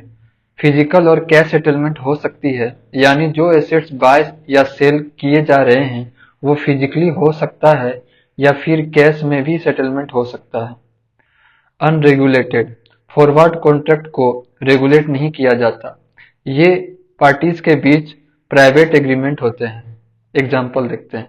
अमित ने गोल्ड खरीदने के लिए एक फॉरवर्ड कॉन्ट्रैक्ट साइन किए, जिसमें उन्होंने डिसाइड किया कि वो 6 महीने बाद गोल्ड एक स्पेसिफिक प्राइस पर खरीदेंगे। अब अगर गोल्ड का मार्केट प्राइस उस वक्त ज्यादा हो जाता है तो अमित को लॉस होगा, लेकिन अगर प्राइस गिरता है तो अमित को फायदा होगा। अगर सेलर अपनी तरफ से कॉन्ट्रैक्ट को पूरा नहीं करता तो अमित को डिफॉल्ट रिस्क का सामना हो सकता है। Future derivatives. Future contract. Future contract एक स्टैंडर्डाइज कॉन्ट्रैक्ट होता है जिसमें बायर और सेलर एग्री करते हैं कि वो एक एसेट्स को एक स्पेसिफिक फ्यूचर डेट पर एक स्पेसिफिक प्राइस पर बाय या सेल करेंगे। ये कॉन्ट्रैक्ट एक्सचेंज ट्रेडेड होते हैं और रेगुलेट किए जाते हैं। इसके फीचर्स को देखते हैं। Standardise contract. फ्यूचर कॉन्ट्रैक्ट के टर्म्स ऑलरेडी एक्सचेंज पे डिफाइन होते हैं, यानी ये कस्टमाइज नहीं होते और एक ही फॉर्मेट में होते हैं। No risk of default. Future contract में डिफॉल्ट रिस्क नहीं होता क्योंकि एक्सचेंजेस बायर और सेलर की तरफ से गारंटी देते हैं। अगर कोई पार्टी अपना पार्ट नहीं करती तो एक्सचेंज पेनाल्टी लगता है। Traded in exchange. ये कॉन्ट्रैक्ट पब्लिक एक्सचेंजेस जैसे एनएससी, बीएससी पे ट्रेड किया जाता है और एक्सचेंज उन्हें रेगुलेट करता है। हाई लिक्विडिटी, फ्यूचर कॉन्ट्रैक्ट को हाईली लिक्विडिटी होती है, मतलब इन्हें आसानी से बेचा या खरीदा जा सकता है। कैश सेटलमेंट, फ्यूचर कॉन्ट्रैक्ट में सेटलमेंट सिर्फ कैश के थ्रू होता है, ये फिजिकल डिलीवरी नहीं होता। रेगुलेटेड, फ्यूचर कॉन्ट्रैक्ट को स्ट्रिक्ट रेगुलेशंस के अंदर ट्रेड किया जाता है, जो कि एक्सचेंजेज और रेगुलेटर्स जैसे सेबी द्वारा होता है। एग्जाम्पल देखते हैं। रवि ने ऑयल का फ्यूचर कॉन्ट्रैक्ट खरीदा, जिसमें उन्होंने डिसाइड किया कि वो 3 महीने बाद ऑयल को एक स्पेसिफिक प्राइस पे सेल करेगा। अगर मार्केट में ऑयल का प्राइस बढ़ता है तो रवि को प्रॉफिट होगा, और अगर प्राइस गिरता है तो लॉस होगा। लेकिन रवि को डिफॉल्ट का कोई रिस्क नहीं होता, क्योंकि कॉन्ट्रैक्ट एक्सचेंज ट्रेडेड है और एक्सचेंज इंश्योर करता है कि दोनों पार्टीज अपने कमिटमेंट को पूरा करेंगे। अब बात करते हैं स्वैप। स्वैप एक टाइप का फाइनेंशियल कॉन्ट्रैक्ट होता है जिसमें दो पार्टीज अपने कैश फ्लो को स्वैप कर लेते हैं।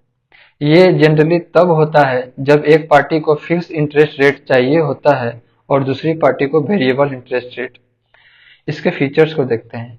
कैश फ्लो एक्सचेंज, ये एक तरह से एक पार्टी के कैश फ्लो को दूसरी पार्टी के कैश फ्लो के साथ एक्सचेंज करना होता है। कॉमन यूजेज, बिजनेसेस और फाइनेंशियल इंस्टीट्यूशंस अपने रिस्क को मैनेज करने के लिए स्वैप का यूज करते हैं, जैसे कि interest rate swap, currency swap etcetera. Example, Neha को एक फिक्स्ड इंटरेस्ट रेट चाहिए था अपने लोन पर, लेकिन राज को वेरिएबल इंटरेस्ट रेट पर लोन लेना था। दोनों ने डिसाइड किया कि वो एक इंटरेस्ट रेट स्वैप करेंगे, जिसमें नेहा फिक्स्ड रेट पे करेगी और रवि वेरिएबल रेट पे करेंगे। ऑप्शंस, ऑप्शंस एक टाइप का फाइनेंशियल कॉन्ट्रैक्ट होता है जिसमें बायर को एक स्पेसिफिक एसेट्स को बाय या सेल करने का राइट्स दिया जाता है, लेकिन ऑब्लिगेशन नहीं होती। यानी बायर चाहे तो बाय या सेल कर सकता है, लेकिन उसे ये करना कंपलसरी नहीं है। टाइप्स ऑफ ऑप्शंस देखते हैं। Call and put. Call option, इसमें बायर को एक स्टॉक को एक स्पेसिफिक प्राइस पे बाय करने का राइट्स दिया जाता है। अगर स्टॉक प्राइसेस इंक्रीज होता है तो बायर प्रॉफिट कमा सकता है। पुट ऑप्शन, इसमें बायर को एक स्टॉक को एक स्पेसिफिक इस पुट ऑप्शन, इसमें बायर को एक स्टॉक को एक स्पेसिफिक प्राइस पे सेल करने का राइट्स दिया जाता है। अगर स्टॉक प्राइस गिर जाता है तो बायर प्रॉफिट कमा सकता है। अब फीचर्स की देखते हैं। नॉट ऑब्लिगेटेड, ऑप्शंस होल्डर को एक्सरसाइज करना मैंडेटरी नहीं है। प्रीमियम, ऑप्शन को बाय करने के लिए बायर को एक प्रीमियम पे करना पड़ता है। एग्जाम्पल देखते हैं। नेहा ने एक कॉल ऑप्शन खरीदा रिलायंस इंडस्ट्री के स्टॉक पर, जिसमें उन्होंने डिसाइड किया कि वो स्टॉक को एक स्पेसिफिक प्राइस पे बाय कर सकती है। अगर स्टॉक का प्राइस उससे ऊपर जाता है तो नेहा को प्रॉफिट होगा। अगर प्राइस गिरता है तो उनको बस ऑप्शन प्रीमियम लॉस होगा, लेकिन उनके पास बाय करने का ऑब्लिगेशन नहीं होगा। वारंट, वारंट एक स्पेसिफिक टाइप्स का ऑप्शन होता है, लेकिन इनकी मैच्योरिटी पीरियड थोड़ी लंबी होती है। ये जनरली एक कंपनी अपने इन्वेस्टर को देती है, जो उन्हें एक स्पेसिफिक टाइम पीरियड के अंदर कंपनी के शेयर्स को बाय करने का राइट्स देते हैं। इसकी फीचर्स की बात करें तो लॉन्गर ड्यूरेशन, वारंट्स का मैच्योरिटी पीरियड जनरली 1 ईयर से ज्यादा होता है। बाय शेयर्स, ये होल्डर्स को एक स्पेसिफिक प्राइस पर कंपनी के शेयर्स बाय करने का राइट्स देता है। एग्जाम्पल, राज ने XYZ एलटीडी के वारंट्स खरीदे थे, जिसमें उन्हें 3 साल के अंदर कंपनी के शेयर्स को एक फिक्स्ड प्राइस पर बाय करने का राइट्स मिलता है। अगर XYZ एलटीडी का स्टॉक प्राइस उस टाइम हाई होता तो राज को फायदा होता। अब long term equity anticipated security LEAPS एक टाइप का ऑप्शन होता है जो लॉन्ग टर्म ड्यूरेशन के लिए होता है। यूजुअली 3 ईयर्स तक। ये ऑप्शंस आपको फ्यूचर में किसी भी स्टॉक को बाय या सेल करने का राइट्स देता है। इसकी फीचर्स की बात करें तो लॉन्ग टर्म मैच्योरिटी LEAPS का मैच्योरिटी पीरियड 1 से 3 साल तक होता है। एंटीसिपेशन ऑफ इक्विटी, ये ऑप्शन मेनली इक्विटी यानी कि स्टॉक के लिए होते हैं और इन्वेस्टर को स्टॉक प्राइस बढ़ने या गिरने का एंटीसिपेशन करने का अपॉर्चुनिटी देते हैं। एग्जाम्पल, नेहा ने एक LEAPS ऑप्शन खरीदा था एप्पल के स्टॉक का, जिसमें उन्होंने 3 साल के लिए बाय करने का राइट्स लिया। अगर एप्पल का स्टॉक प्राइस 3 साल बाद बढ़ता है तो नेहा को अच्छा प्रॉफिट हो सकता है। अब बात करते हैं इंडियन कैपिटल मार्केट। आज हम एक कहानी के थ्रू इंडियन कैपिटल मार्केट के अलग अलग इंस्ट्रूमेंट और उनके फंक्शंस को समझते हैं। रवि और सिमरन दो दोस्तों की कहानी है जो स्टॉक मार्केट और कैपिटल मार्केट में इन्वेस्ट करते हैं। रवि ने सोचा कि वो अपने पैसे को ज्यादा अर्न करने के लिए कैपिटल मार्केट के डिफरेंट टूल्स समझे और सिमरन को थोड़ा बेसिक समझ चाहिए था। आज उन्होंने मिलकर सीखा कि किस तरह से merchant bank, hedge fund, mutual fund, venture capital और दूसरे टूल्स का इस्तेमाल होता है। चलिए हम भी उनके साथ सीखते हैं। Merchant bank. मर्चेंट बैंक एक तरह के फाइनेंशियल इंस्टीट्यूशन होते हैं जो न्यू इशूज को अंडरराइट करता है, यानी नए शेयर्स या बॉन्ड को इशू करने में मदद करता है। ये बैंक कंपनीज को कॉर्पोरेट एडवाइजरी सर्विस भी देता है, जैसे कि funding rising, merger, acquisition etcetera.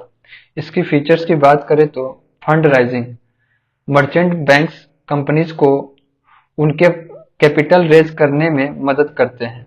Advisory service, ये एडवाइजरी सर्विस भी प्रोवाइड करते हैं, जैसे बिजनेस एक्सपेंशन या रीस्ट्रक्चरिंग।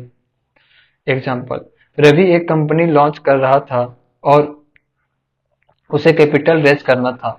उसने एक मर्चेंट बैंक की मदद ली, जिससे उसकी कंपनी अपने IPO यानी कि इनिशियल पब्लिक ऑफरिंग को मार्केट में लाया और पैसा रेज किया। Hedge fund. हेज फंड एक टाइप का फाइनेंशियल पार्टनरशिप होता है जहां इन्वेस्टर अपने पैसे को पूल करता है और फिर फंड मैनेजर अपने स्ट्रेटजी के थ्रू रिटर्न जनरेट करते हैं। ये फंड्स एग्रेसिव स्ट्रेटजीज एडॉप्ट करते हैं और हाई रिस्क हाई रिवॉर्ड की तरफ जाते हैं। इसकी फीचर्स की बात करें तो पूल्ड फंड, इन्वेस्टर अपना पैसा एक फंड में डालता है। Active returns, fund manager high risk strategy से एक्टिव रिटर्न्स जनरेट करते हैं। एग्जाम्पल, सिमरन ने एक हेज फंड में इन्वेस्ट किया था जहां फंड मैनेजर ने स्टॉक मार्केट के फ्लक्चुएशंस का फायदा उठाया। सिमरन को हाई रिटर्न्स मिले, लेकिन उससे हाई रिस्क भी था। Mutual fund. म्यूचुअल फंड एक ऐसा इन्वेस्टमेंट व्हीकल्स है जिसमें कई इन्वेस्टर अपने पैसे को पूल करते हैं और फंड मैनेजर उसे stock, bond, money market instrument में इन्वेस्ट करता है। Security and exchange board of India mutual fund को रेगुलेट करता है ताकि इन्वेस्टर की सेफ्टी इंश्योर हो सके। अब देखते हैं types of mutual fund. Open ended funds, ये फंड्स कंटिन्यूअस बेसिस पे यूनिट बाय और सेल करता है और इन्वेस्टर को कभी भी इन्वेस्ट या विड्रॉल करने की फैसिलिटी मिलती है। एग्जाम्पल की बात करें तो रवि ने एक ओपन इंडेड म्यूचुअल फंड में इन्वेस्ट किया जिसमें वो कभी भी अपने पैसा निकाल सकता है। क्लोज इंडेड फंड, ये फंड एक बार यूनिट इशू करता है और एक स्पेसिफिक पीरियड के लिए लॉक रहते हैं। इन्वेस्टर को एक न्यू फंड ऑफर के थ्रू ही बाय करने का मौका मिलता है। जैसे सिमरन ने एक क्लोज इंडेड म्यूचुअल फंड लिया था जिसमें उससे एक फिक्स्ड पीरियड के बाद ही अपना पैसा निकालने की ऑप्शन मिलती है। एक्सचेंज ट्रेडेड फंड, ये फंड ओपन इंडेड और क्लोज इंडेड फंड्स का मिक्स होते हैं। ये स्टॉक एक्सचेंजेस पर ट्रेड होते हैं जैसे स्टॉक्स। एग्जाम्पल, रवि ने भारत बॉन्ड ETF खरीदा जो PSE बॉन्ड का बास्केट था। ये बॉन्ड एक्सचेंज पर ट्रेड हो रहा था जैसे एक normal stock. Venture capital. Venture capital एक ऐसी फाइनेंसिंग होती है जो स्मॉल अर्ली स्टेज कंपनीज को प्रोवाइड की जाती है जो हाई ग्रोथ पोटेंशियल रखती है। ये फंडिंग प्राइवेट इक्विटी का पार्ट होती है। इसकी फीचर्स की बात करें तो हाई रिस्क इन्वेस्टमेंट होता है। Investment typically high growth potential वाली कंपनीज में होता है। एग्जाम्पल, सिमरन ने एक स्मॉल टेक स्टार्टअप में वेंचर कैपिटल इन्वेस्ट किया जो एक इनोवेटिव प्रोडक्ट बना रहा था। अगर ये प्रोडक्ट सक्सेसफुल होता है तो उन्हें अच्छा रिटर्न्स मिलेगा। Angel investor. एंजल इन्वेस्टर वो एफ्लुएंट इंडिविजुअल होते हैं जो अपना कैपिटल स्टार्टअप बिजनेस को देता है, जनरली कन्वर्टेबल डेब्ट या इक्विटी ओनरशिप के एक्सचेंज में। इसकी फीचर्स की बात करें तो ये इन्वेस्टर हाई रिस्क बिजनेसेस को फंड करते हैं। एंजल इन्वेस्टर अपना इन्वेस्टमेंट डेब्ट या इक्विटी फॉर्म में करते हैं। जैसे रवि का एक दोस्त था जिसे अपने टेक प्रोडक्ट के लिए फंडिंग चाहिए थी। उसने एक एंजल इन्वेस्टर से फंडिंग ली और बदले में अपने बिजनेस में कुछ इक्विटी शेयर दिए। अब कलेक्टिव इन्वेस्टमेंट स्कीम्स (CIS) एक ऐसी अरेंजमेंट होती है जिसमें कई इन्वेस्टर अपना पैसा पूल करते हैं और उस पैसे को एक स्पेसिफिक एसेट्स या प्रोजेक्ट में इन्वेस्ट करते हैं। ये स्कीम सेबी के अंडर रेगुलेट होती है। इसकी फीचर्स की बात करें तो इन्वेस्टर अपना पैसा एक स्पेसिफिक एसेट्स में इन्वेस्ट करता है। सेबी रेगुलेट करती है इसे। जैसे सिमरन ने एक CIS में इन्वेस्ट किया जो एक रियल इस्टेट प्रोजेक्ट में पैसा लगा रहा था। ये स्कीम सेबी के अंदर थी, इसलिए उन्हें अपने इन्वेस्टमेंट की सेफ्टी काफी इंश्योर लगी। अब बात करते हैं social venture fund. Social venture fund वो फंड होते हैं जो सोशल इम्पैक्ट क्रिएट करने के लिए इन्वेस्ट करते हैं। इंडिया इंक्लूसिव इनोवेशन फंड एक एग्जाम्पल है जो वेंचर को फंड करता है जो लो इनकम कम्युनिटीज के लिए बेनिफिशियल होते हैं। अब इसके फीचर्स को देखते हैं। ये फंड सोशल और इकोनॉमिक प्रॉब्लम सॉल्व करने के लिए इन्वेस्ट करते हैं। ये फंड सेबी के अंदर रजिस्टर्ड होते हैं। एग्जाम्पल, सिमरन ने इंडिया इंक्लूसिव इनोवेशन फंड में इन्वेस्ट किया जो रूरल एरिया में क्लीन ड्रिंकिंग वाटर और एजुकेशन प्रोजेक्ट को फंड करता था। इस इन्वेस्टमेंट से उन्होंने सोशल इम्पैक्ट बनाया और अच्छा रिटर्न्स भी दिया। अब बात करते हैं फाइनेंशियल इंस्ट्रूमेंट्स जैसे alternative investment fund. Alternative investment fund वो फंड होते हैं जो प्राइवेट पूल करके मनी को इन्वेस्ट करते हैं। ये फंड ट्रस्ट कंपनीज LLP यानी कि लिमिटेड लिएबिलिटी पार्टनरशिप के फॉर्म्स में हो सकते हैं। सेबी यानी कि security and exchange board of India in funds को रेगुलेट करता है और ये 3 कैटेगरीज में डिवाइडेड है। Category 1 AIF। ये फंड उन एरियाज में इन्वेस्ट करते हैं जो इकोनॉमिकली और सोशली इम्पोर्टेंट होते हैं, जैसे कि venture capital fund, angel fund और इंफ्रास्ट्रक्चर फंड। सेबी इस कैटेगरी के लिए सॉफ्टर नॉर्म्स रखता है। एग्जाम्पल, सिमरन ने एक एंजल फंड में इन्वेस्ट किया था जो स्टार्टअप बिजनेस को फंड करता था। ये फंड कैटेगरी 1 AIF के अंदर आता है जिसमें थोड़ी रिलैक्स रेगुलेशंस थी। Category 2 AIF। ये फंड प्राइवेट इक्विटी फंड या डेब्ट फंड होते हैं। ये फंड स्टेबल और स्टेब्लिश कंपनीज में इन्वेस्ट करते हैं। सेबी इस कैटेगरी के लिए स्ट्रिक्टर नॉर्म्स रखता है। एग्जाम्पल, रवि ने एक प्राइवेट इक्विटी फंड में इन्वेस्ट किया था जिसमें उन्होंने स्टेबल बिजनेस में पैसा लगाया था। Category 3 AIF। ये फंड हेड्ज फंड जैसे होते हैं जो शॉर्ट टर्म रिटर्न्स और हाई रिस्क स्ट्रेटजीज एडॉप्ट करते हैं। ये फंड एक्सेसिव रिस्क लेने के लिए जाना जाता है और इसलिए सेबी के नॉर्म्स काफी स्ट्रिक्ट होते हैं। एग्जाम्पल, सिमरन ने एक हेड्ज फंड में पैसा लगाया था जो रिस्की और वॉलेटाइल स्टॉक में इन्वेस्ट करता था। अब बात करते हैं participatory notes P notes. P notes एक ऐसी इन्वेस्टमेंट इंस्ट्रूमेंट है जो फॉरेन इन्वेस्टर को इंडियन स्टॉक मार्केट में इन्वेस्टमेंट करने का ऑप्शन देता है, लेकिन without directly registering as foreign portfolio investor.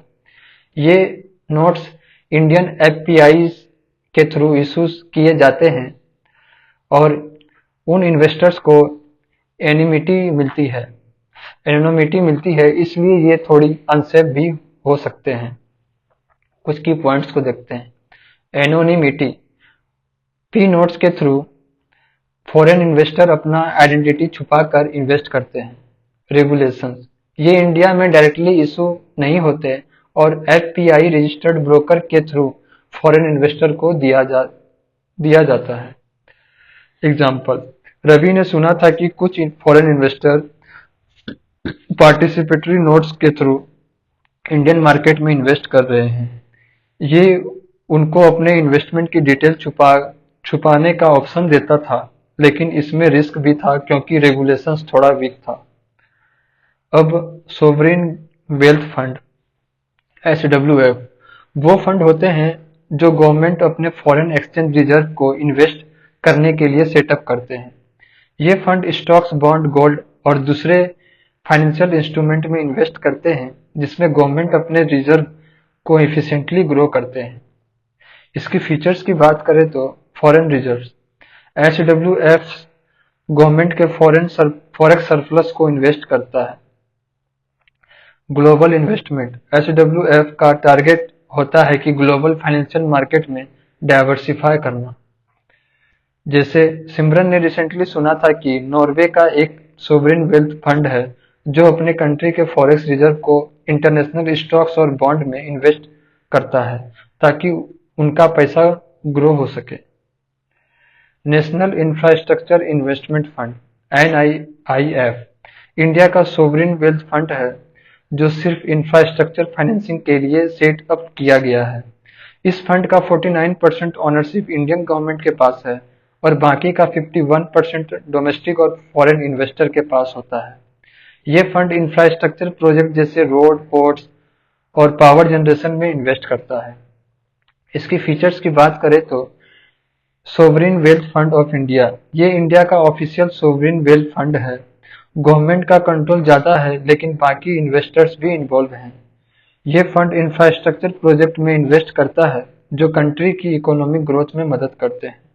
जैसे रवि ने सुना था कि एनआईआईएफ इंडिया में पावर जनरेशन और रोड्स जैसे बड़े प्रोजेक्ट में इन्वेस्ट कर रहा है। ये फंड इंडिया की इंफ्रास्ट्रक्चर को इम्प्रूव करने के लिए लॉन्ग टर्म इन्वेस्टमेंट करता है। अब बात करते हैं लिक्विड अल्टरनेटिव इन्वेस्टमेंट फंड (एआईएफएस). Liquid alternative investment fund hedge fund की तरह काम करते हैं लेकिन म्यूचुअल फंड की तरह रेगुलेट होते हैं। इसका मतलब ये है कि ये थोड़ा ज्यादा फ्लेक्सिबल और रेगुलेटेड होते हैं as compared to traditional hedge fund. Example देखते हैं। रवि ने सुना था कि लिक्विड एआईएफ हेज फंड की तरह रिस्की इन्वेस्टमेंट करते हैं, लेकिन ये इन्वेस्टमेंट म्यूचुअल फंड्स की तरह रेगुलेशंस के अंदर आते हैं। इसमें लिक्विडिटी भी ज्यादा होती है, मतलब इन्वेस्टर्स अपने पैसा जल्दी निकाल सकते हैं, बिल्कुल म्यूचुअल फंड की तरह।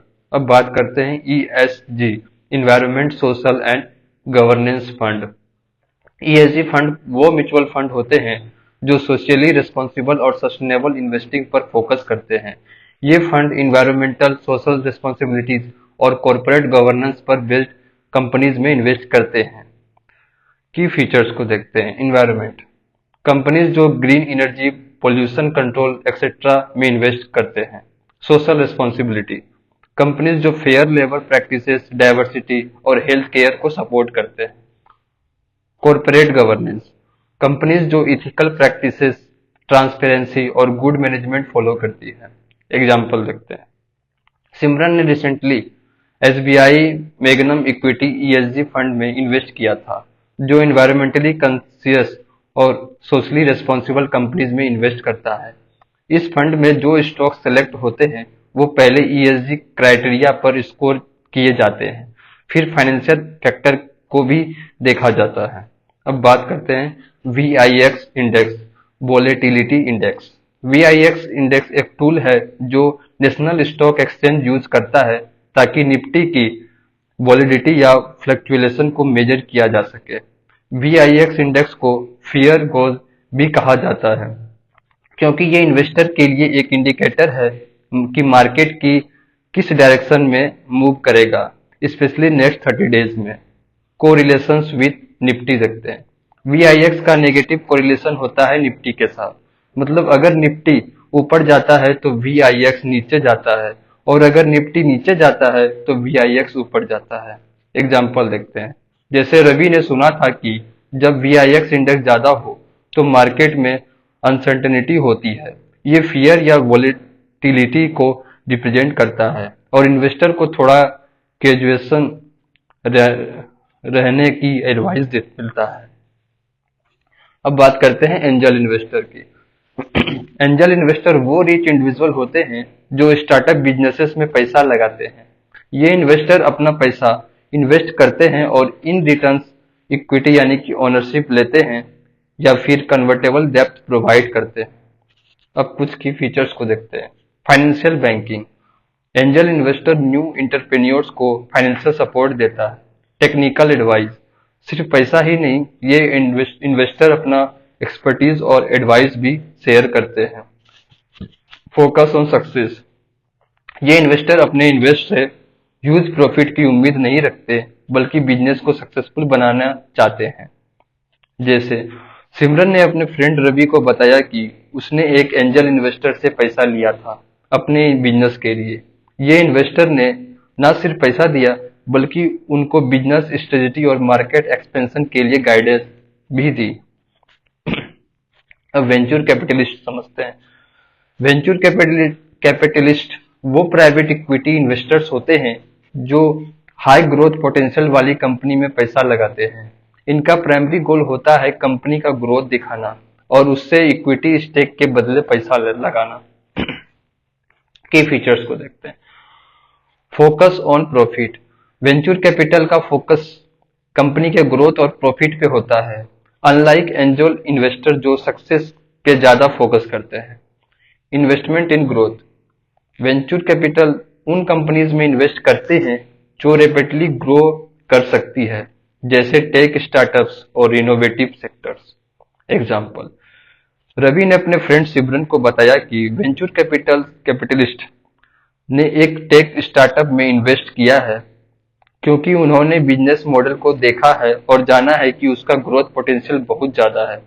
ये इन्वेस्टर्स अपने इक्विटी स्टेक के लिए इन्वेस्ट करते हैं और उनको रिटर्न्स भी उनके ग्रोथ के हिसाब से मिलते हैं। अब समझते हैं state development loans, ETFs and stock exchange को। State development loans. रवि ने सुना था कि स्टेट गवर्नमेंट अपनी फाइनेंशियल नीड्स को पूरा करने के लिए मार्केट से लोन उठाती है। सिमरन ने उसे समझाया कि ये लोन को स्टेट डेवलपमेंट लॉन्स कहा जाता है। इसके की फीचर्स को देखते हैं। Issues by state government. ये लॉन्स स्टेट गवर्नमेंट के द्वारा रेज किए जाते हैं। Dated securities. State development loans को डेटेड सिक्योरिटीज कहा जाता है, मतलब ये एक स्पेसिफिक टाइम पे रिपे किए जाते हैं। इंटरेस्ट और capital repayment. Interest half yearly पे होता है और प्रिंसिपल मैच्योरिटी पे रिपे होता है। SLR। स्टेट डेवलपमेंट लॉन्स को SLR के लिए भी यूज किया जा सकता है, जो बैंक्स के लिए रिक्वायर्ड लिक्विडिटी रिजर्व होता है। Repo transaction. State development loans को मार्केट रिपो ट्रांजैक्शन में भी कोलेटरल के रूप में यूज किया जा सकता है। इसका मतलब है कि बैंक RBI से बोरोविंग के लिए स्टेट डेवलपमेंट लॉन्स यूज कर सकते हैं।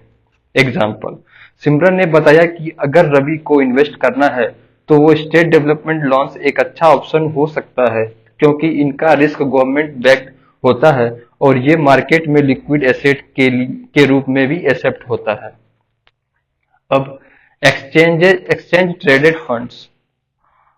अब सिमरन ने एक्सचेंज ट्रेडेड फंड्स के बारे में बताया।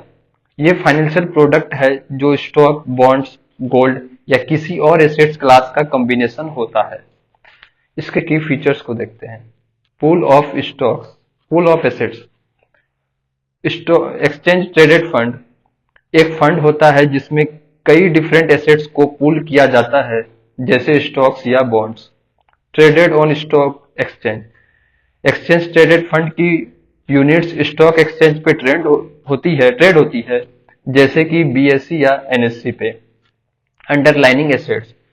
स्टॉक एक्सचेंज ट्रेडेड फंड का वैल्यू उसके अंडरलाइनिंग एसेट्स के वैल्यू पे डिपेंड करता है। अगर आप गोल्ड ईटीएफ खरीदते हैं तो उसका वैल्यू गोल्ड के प्राइस पर डिपेंड करेगा। Mixed of open ended and close ended scheme. ETF एक कॉम्बिनेशन है ओपन इंडेड और क्लोज इंडेड स्कीम का। मतलब आप बाय और सेल कर सकते हैं, जैसे ओपन इंडेड म्यूचुअल फंड, लेकिन इनिशियल ऑफरिंग एक स्पेसिफिक टाइम पे होता है, जैसे क्लोज इंडेड फंड। अब बात करते हैं स्टॉक एक्सचेंज। अब सिमरन ने स्टॉक एक्सचेंज के बारे में बताया। स्टॉक एक्सचेंज एक ऐसी जगह है जहां सिक्योरिटीज ट्रेड होते हैं, जैसे स्टॉक्स, बॉन्ड, डिवेंचर्स एक्सेट्रा। इसके की फीचर्स को देखते हैं। Institutionalise setup. स्टॉक एक्सचेंज एक फिजिकल सेटअप होता है जहां सिक्योरिटीज बाय और सेल की जाती है, जैसे बम्बई स्टॉक एक्सचेंज या national stock exchange. Trading platform. ये प्लेटफॉर्म ट्रेडर्स और इन्वेस्टर्स को सिक्योरिटीज को बाय और सेल करने के लिए प्रोवाइड करता है। रेगुलेशंस। स्टॉक एक्सचेंजेस को security and exchange board of India regulate करता है, ताकि मार्केट में ट्रांसपेरेंसी और फेयर प्रैक्टिसेस हो। एग्जाम्पल, रवि को बम्बई स्टॉक एक्सचेंज या नेशनल स्टॉक एक्सचेंज के बारे में पता चला। जब भी वो शेयर्स खरीदना चाहे, वो इन एक्सचेंजेस के थ्रू कर सकता है। सिमरन ने उसे ये भी बताया कि स्टॉक एक्सचेंज मार्केट में प्राइस डिस्कवरी भी होती है, यानी कि प्राइस ऑफ सिक्योरिटीज वहां डिसाइड होते हैं। अब बात करते हैं investment fund, mutual funds and REITs, INVITs। Mutual fund. Simran ने रवि को म्यूचुअल फंड के बारे में बताया। म्यूचुअल फंड वो फाइनेंशियल प्रोडक्ट होते हैं जो इन्वेस्टर्स से पैसा इकट्ठा करते हैं और उन्हें स्टॉक, बॉन्ड्स या अदर एसेट्स में इन्वेस्ट करते हैं। की फीचर्स देखते हैं म्यूचुअल फंड की। Assets management. म्यूचुअल फंड्स एक कंपनी होती है जो पैसा को एसेट्स में इन्वेस्ट करती है, जैसे स्टॉक्स या bond etcetera. Short term investment. Mutual fund में आप काफी शॉर्ट पीरियड में इन्वेस्ट कर सकते हैं, जैसे अगर आपको 6 मंथ के अंदर रिटर्न चाहिए तो आप डेप्थ फंड चूज कर सकते हैं। लिक्विडिटी। अगर आपको अपने पैसे निकालने हैं तो आप इजिली रिडीम कर सकते हैं। डाइवर्सिफिकेशन। म्यूचुअल फंड में इन्वेस्ट करके आप अपने इन्वेस्टमेंट को डाइवर्सिफाई कर लेते हो। इसका मतलब है कि आप अपने पैसे को अलग अलग एसेट्स में डिस्ट्रीब्यूट करते हो, जो रिस्क को कम करने में मदद करता है। जैसे रवि ने SBI म्यूचुअल फंड खरीद लिया, जिसमें वो स्टॉक्स, बॉन्ड और कमोडिटीज में इन्वेस्ट कर रहा था। अगर उसे पैसा निकालने थे तो वो एनी टाइम अपने इन्वेस्टमेंट को रिडीम कर सकता था। अब बात करते हैं REITs, यानी कि रियल एस्टेट इन्वेस्टमेंट ट्रस्ट, और INVITs, इंफ्रास्ट्रक्चर इन्वेस्टमेंट ट्रस्ट। अब सिमरन ने रवि को REITs और INVITs के बारे में समझाया। ये म्यूचुअल फंड की तरह होते हैं, लेकिन इनमें पैसा रियल एस्टेट या इंफ्रास्ट्रक्चर प्रोजेक्ट्स में इन्वेस्ट होता है।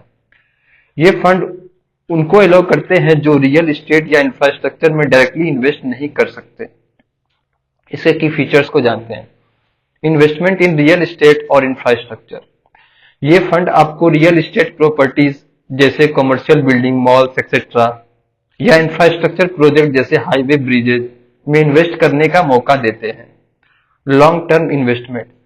REITs और INVITs में यूजुअली इन्वेस्ट लॉन्ग टर्म होता है, लगभग 10 से 15 साल का टाइम पीरियड होता है। Income generating. ये इन्वेस्टमेंट इनकम जनरेटिंग प्रोजेक्ट होते हैं, मतलब आपको रेंट या इनकम मिलती है जो आपको रेगुलर रिटर्न्स दे सकती है। एग्जिट। अगर आपको अपना पैसा निकालना है तो ये म्यूचुअल फंड के कंपैरिजन में थोड़ा डिफिकल्ट होता है, क्योंकि आपको स्टॉक एक्सचेंज पे बेचना पड़ता है और जो वैल्यू मिलेगी वो मार्केट के हिसाब से होती है। जैसे कि रवि को अब समझ में आया कि अगर उसे लॉन्ग टर्म इन्वेस्टमेंट चाहिए तो वो REIT में इन्वेस्ट कर सकता है। जैसे अगर कोई DLF का REIT लॉन्च होता है तो वो उसमें इन्वेस्ट कर सकते हैं। ये उसे रेगुलर रेंट इनकम दे सकता है, लेकिन एग्जिट थोड़ा मुश्किल हो सकता है क्योंकि वो स्टॉक एक्सचेंज के थ्रू बेचेगा। अब कंपैरिजन देख लेते हैं म्यूचुअल फंड और REITs के बीच में। म्यूचुअल फंड, इसकी मीनिंग की बात करें तो एसेट्स मैनेजमेंट कंपनी जो पैसा को स्टॉक बॉन्ड में इन्वेस्ट करती है। REITs, INVITs, a fund that pool money for investing in real estates or infrastructure project। Investment type की बात करें तो म्यूचुअल फंड में securities of listed entities like stocks, bond etcetera. REITs की बात करें तो रियल एस्टेट प्रॉपर्टीज और infrastructure project. Investment period in mutual funds की बात करें तो relatively short term can be a few month और ईयर्स। इन REITs की बात करें तो लॉन्ग टर्म 10 से 15 साल तक के लिए। एग्जिट की बात करें तो म्यूचुअल फंड में can be redeem any time, easy exit. In REITs can be held on stock exchange at quoted value but not as easy as mutual fund। अब बात करते हैं डिपॉजिटरी रिसिप्ट। डिपॉजिटरी रिसिप्ट एक तरह के negotiable financial instrument होते हैं जो एक कंपनी अपने शेयर्स को फॉरेन मार्केट में इशू करने के लिए यूज करती है। ये एक ऐसे मैकेनिज्म की तरह काम करते हैं जिसमें फॉरेन इन्वेस्टर को डोमेस्टिक मार्केट में डायरेक्टली पार्टिसिपेट किए बिना कंपनी में इन्वेस्ट करने का मौका मिलता है। कुछ की टर्म्स को देख लेते हैं। नेगोशिएबल, ये इंस्ट्रूमेंट नेगोशिएबल होते हैं, मतलब कि आप इन्हें बाय या सेल कर सकते हो फॉरेन मार्केट में। फॉरेन इन्वेस्टर्स, कंपनी अपने शेयर्स को फॉरेन इन्वेस्टर्स के लिए अवेलेबल बना सकती है जिन्होंने डोमेस्टिक मार्केट में इन्वेस्ट करना मुश्किल का सामना किया हो। रेजिंग फंड, कंपनीज का गोल ये होता है कि फॉरेन इन्वेस्टर्स से फंड रेज करें। अब देखते हैं different types of depository receipt. Amit ने नेहा को समझाया कि डिपॉजिटरी रिसिप्ट 3 प्रकार के होते हैं, GDR, IDR और ADR। हर एक का अपना पर्पज, एप्लीकेशन और जियोग्राफिकल लोकेशन होता है। सबसे पहले बात करते हैं ग्लोबल डिपॉजिटरी रिसिप्ट। GDR एक ऐसा रिसिप्ट है जो दुनिया भर के इन्वेस्टर को कंपनी के शेयर्स को फॉरेन मार्केट में इन्वेस्ट करने का मौका देता है। इसके की फीचर्स की बात करें तो नेगोशिएबिलिटी, GDR को वर्ल्ड वाइड ट्रेड किया जा सकता है। पर्पज की बात करें तो ये कंपनी को दुनिया भर से रिसोर्स यानी कि पैसा एक्वायर्ड करने में मदद करता है। लिस्टिंग की बात करें तो GDR को लंदन स्टॉक एक्सचेंज पे लिस्ट किया जा सकता है। एग्जाम्पल, अगर नेहा एक फॉरेन कंपनी के स्टॉक में इन्वेस्ट करना चाहती है तो वो GDR के थ्रू उन कंपनीज में इन्वेस्ट कर सकती है। अब Indian depository receipt. Indian depository receipt एक स्पेसिफिक टाइप का डिपॉजिटरी रिसिप्ट है जो फॉरेन कंपनी को इंडिया मार्केट में अपने शेयर्स रेज करने में मदद करता है। इसकी की फीचर्स की बात करें तो ये नेगोशिएबिलिटी यानी कि IDRs को सिर्फ इंडिया में ट्रेड किया जा सकता है। पर्पज की बात करें तो ये फॉरेन कंपनीज को इंडिया के इन्वेस्टर्स से पैसा रेज करने में मदद करता है। लिस्टिंग की बात करें तो IDR को नेशनल स्टॉक एक्सचेंज या बॉम्बे स्टॉक एक्सचेंज पे लिस्ट किया जा सकता है। एग्जाम्पल, नेहा को फॉरेन कंपनी का स्टॉक पसंद आता है तो वो IDR के थ्रू इंडियन मार्केट में उस स्टॉक में इन्वेस्ट कर सकती है। अब बात करते हैं अमेरिकन डिपॉजिटरी रिसिप्ट।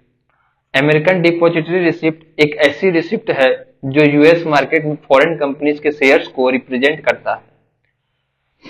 इसकी की फीचर्स की बात करें तो ADR को अमेरिकन मार्केट में ट्रेड किया जा सकता है। इसकी पर्पज की बात करें तो ADRs US इन्वेस्टर को फॉरेन कंपनीज के स्टॉक में इन्वेस्ट करने का आसान और लिक्विड वे प्रोवाइड करते हैं। लिस्टिंग की बात करें तो एडीआर को अमेरिकन स्टॉक एक्सचेंज पे लिस्ट किया जा सकता है। जैसे एग्जांपल, अगर नेहा एक फॉरेन कंपनी का स्टॉक यूएस में परचेज करना चाहती है तो वो एडीआर के थ्रू इजिली इन्वेस्ट कर सकती है। अब कंपैरिजन देख लेते हैं जीडीआर, आईडीआर और एडीआर के बीच में। जीडीआर नेगोशिएबिलिटी की बात करें तो जीडीआर में वर्ल्ड वाइड, आईडीआर में ओनली विद इन इंडिया और ADR only within the USA. Purpose की बात करें तो जीडीआर में to help companies acquired global resources, IDR में to help foreign companies raise resources in India और एडीआर में to help US investors on foreign stocks. Issues इनकी बात करें तो GDR European companies London stock exchange, IDR की बात करें तो इंडिया में, एडीआर की बात करें तो यूएस में। अब बात करते हैं अब बात करते हैं एफडीआई वर्सेस एफपीआई और FII. FDI foreign direct investment. Foreign direct investment का मतलब है जब कोई फॉरेन कंपनी या इंडिविजुअल किसी दूसरे कंट्री के बिजनेस में कंट्रोलिंग ओनरशिप खरीदता है। ये इन्वेस्टमेंट फिजिकल एसेट्स जैसे फैक्ट्रीज, इक्विपमेंट या बिजनेस एंटिटीज में होता है। इसकी की फीचर्स की बात करें तो एक्टिव ओनरशिप। एफडीआई में फॉरेन इन्वेस्टर को कंपनी का कंट्रोल मिलता है, मतलब वो डिसीजन मेकिंग में एक्टिवली इन्वॉल्व होते हैं। लॉन्ग टर्म कैपिटल, ये जनरली लॉन्ग टर्म इन्वेस्टमेंट होती है जो कंपनी के प्रोडक्टिविटी, ग्रोथ और मैनेजमेंट में इंप्रूवमेंट लाने के लिए होती है। एग्जाम्पल देखते हैं, अगर अरविंद की कंपनी इंडिया में एक फैक्ट्री खोलना चाहती है और कोई फॉरेन कंपनी यूएस से आके उसके बिजनेस में 50% स्टेक लेती है तो ये एफडीआई होता है। एंट्री और एग्जिट की बात करें तो एफडीआई में एंट्री और एग्जिट थोड़ा मुश्किल होता है क्योंकि फॉरेन इन्वेस्टर को लोकल रेगुलेशंस और बिजनेसेस कंडीशन को समझना पड़ता है। प्रॉफिट की बात करें तो एफडीआई के थ्रू फॉरेन इन्वेस्टर को कंपनी के प्रॉफिट्स मिलते हैं। अगर एम की बात करें तो कंपनी के ग्रोथ पोटेंशियल को बढ़ाता है, इंटरप्राइजेज कैपेसिटी और प्रोडक्टिविटी को इंप्रूव करता है। अब बात करते हैं foreign portfolio investment, FPI. FPI एक ऐसे इन्वेस्टमेंट हैं जिसमें फॉरेन इन्वेस्टर फाइनेंशियल एसेट्स जैसे स्टॉक, गवर्नमेंट बॉन्ड्स और अदर सिक्योरिटीज में इन्वेस्ट करते हैं। एफपीआई ज्यादा लिक्विड होता है, यानी कि इन्वेस्टर्स अपने इन्वेस्टमेंट को इजिली बाय या सेल कर सकते हैं। इसकी की फीचर्स की बात करें तो पैसिव ओनरशिप। एफपीआई में फॉरेन इन्वेस्टर कंपनी के ऑपरेशंस में डायरेक्टली इन्वॉल्व नहीं होता, ये बस फाइनेंशियल एसेट्स में इन्वेस्ट करता है। शॉर्ट टर्म कैपिटल, एफपीआई को शॉर्ट टर्म कैपिटल मिलता है और ये जनरली स्पेकुलेटिव होते हैं। इसका मतलब है कि ये कैपिटल मार्केट में प्राइस चेंजेस से प्रॉफिट कमाने की कोशिश करता है। एग्जाम्पल की बात करें तो अगर अरविंद को कोई फॉरेन इन्वेस्टर इंडिया की स्टॉक मार्केट में इन्वेस्ट करने के लिए डिसाइड करता है तो वो अपने फाइनेंशियल एसेट्स को बाय करेगा, जैसे स्टॉक और गवर्नमेंट बॉन्ड। ये एफपीआई होगा। एंट्री और एग्जिट की बात करें तो एफपीआई में एंट्री और एग्जिट काफी इजी होता है। इन्वेस्टर्स को सिक्योरिटीज मार्केट में बाय और सेल करने का बहुत कन्वीनियंट होता है। प्रॉफिट की बात करें तो एफपीआई में इन्वेस्टर को कैपिटल गेन्स मिलते हैं। इसकी एम की बात करें तो फॉरेन इन्वेस्टर को कैपिटल अवेलेबिलिटी बढ़ाने का मौका देना। अब बात करते हैं foreign institutional investor, FII. FII भी एफपीआई की तरह फाइनेंशियल एसेट्स में इन्वेस्ट करते हैं, लेकिन एफआईआई स्पेसिफिक इंस्टीट्यूशनल इन्वेस्टर होते हैं, जैसे म्यूचुअल फंड्स, पेंशन फंड्स और इंश्योरेंस कंपनीज जो लार्ज स्केल इन्वेस्टमेंट करते हैं। इसकी की फीचर्स की बात करें तो शॉर्ट टर्म कैपिटल, एफआईआई भी शॉर्ट टर्म कैपिटल को टारगेट करते हैं और जनरली स्पेकुलेटिव होते हैं। एग्जाम्पल, अगर एक फॉरेन इंस्टीट्यूशनल इन्वेस्टर जो एक पेंशन फंड है वो इंडिया के एनएससी पे लार्ज स्केल इन्वेस्टमेंट करता है तो वो एफआईआई होगा। एंट्री और एग्जिट की बात करें तो एफआईआई भी इजी एंट्री और एग्जिट प्रोवाइड करता है, जैसे कि एफपीआई। एम की बात करें तो कैपिटल को अपने पोर्टफोलियो में डाइवर्सिफाई करना। अब बात करते हैं कि FDI restrictions in India. Mister Sharma ने पहले बताया एफडीआई हर सेक्टर में एलो नहीं होता। कुछ स्पेसिफिक सेक्टर जहां एफडीआई एलो नहीं होता, जैसे कि retail trading, atomic energy, lottery gambling betting, chit fund, nidhi company, agriculture and plantation, except tea plantation, real estate, construction of frame farm houses, manufacturing of cigar tobacco product. ये sectors directly country की economy और safety से जुड़े होते हैं, इसलिए government ने उनमें एफडीआई अलाउ नहीं किया। अब बात करते हैं कि हाउ एफडीआई वर्क्स। दो रूट्स होते हैं। मिस्टर शर्मा ने रवि को समझाया कि एफडीआई को इंडिया में लाने के लिए दो प्राइमरी रूट्स हैं, ऑटोमेटिक रूट और गवर्नमेंट रूट। ऑटोमेटिक रूट, इस रूट के थ्रू एफडीआई बिना गवर्नमेंट या आरबीआई की प्रायर अप्रूवल के अलाउ होता है। मतलब अगर एक फॉरेन कंपनी को ऑटोमेटिक रूट के अंदर इन्वेस्ट करना है तो उसे कोई स्पेशल परमिशन की जरूरत नहीं है। ये route generally low risk sector के लिए होता है। एग्जाम्पल, अगर एक फॉरेन कंपनी टेलीकॉम्युनिकेशंस या आईटी सेक्टर में इन्वेस्ट करना चाहती है तो वो ऑटोमेटिक रूट का यूज कर सकती है। गवर्नमेंट रूट, इस रूट के थ्रू एफडीआई को गवर्नमेंट अप्रूवल की जरूरत होती है। ये रूट उन सेक्टर्स के लिए होता है जो थोड़े सेंसिटिव होते हैं, जिसमें कंट्री के इंटरेस्ट या सिक्योरिटीज इन्वॉल्व हो सकते हैं। जैसे एग्जांपल, अगर एक फॉरेन कंपनी को डिफेंस या मीडिया सेक्टर में इन्वेस्ट करना है तो उसे गवर्नमेंट रूट्स के थ्रू अप्रूवल लेना पड़ेगा। अब special conditions for certain countries देख लेते हैं। मिस्टर शर्मा ने बताया एक और इम्पोर्टेंट रूल है, अगर एफडीआई किसी ऐसे कंट्री से आता है जो इंडिया के लैंड बॉर्डर शेयर करती है तो उस इन्वेस्टमेंट को गवर्नमेंट अप्रूवल जरूरी चाहिए। जैसे अगर कोई इन्वेस्टर चाइना से आता है और वो इंडिया में इन्वेस्टमेंट करना चाहता है तो उसे गवर्नमेंट अप्रूवल लेना जरूरी है, चाहे वो ऑटोमेटिक रूट के अंदर हो या नहीं। अब बात करते हैं एफडीआई प्रोसेस और क्लियरेंस की। मिस्टर शर्मा ने बताया कि foreign investment facilitation portal FIFP एक प्लेटफॉर्म है जहां से एफडीआई एप्लीकेशन को सिंगल विंडो क्लियरेंस मिलता है। Department for promotion of industries and internal trade DPIIT के अंदर ये पोर्टल चलता है जो मिनिस्ट्री ऑफ कॉमर्स का पार्ट है।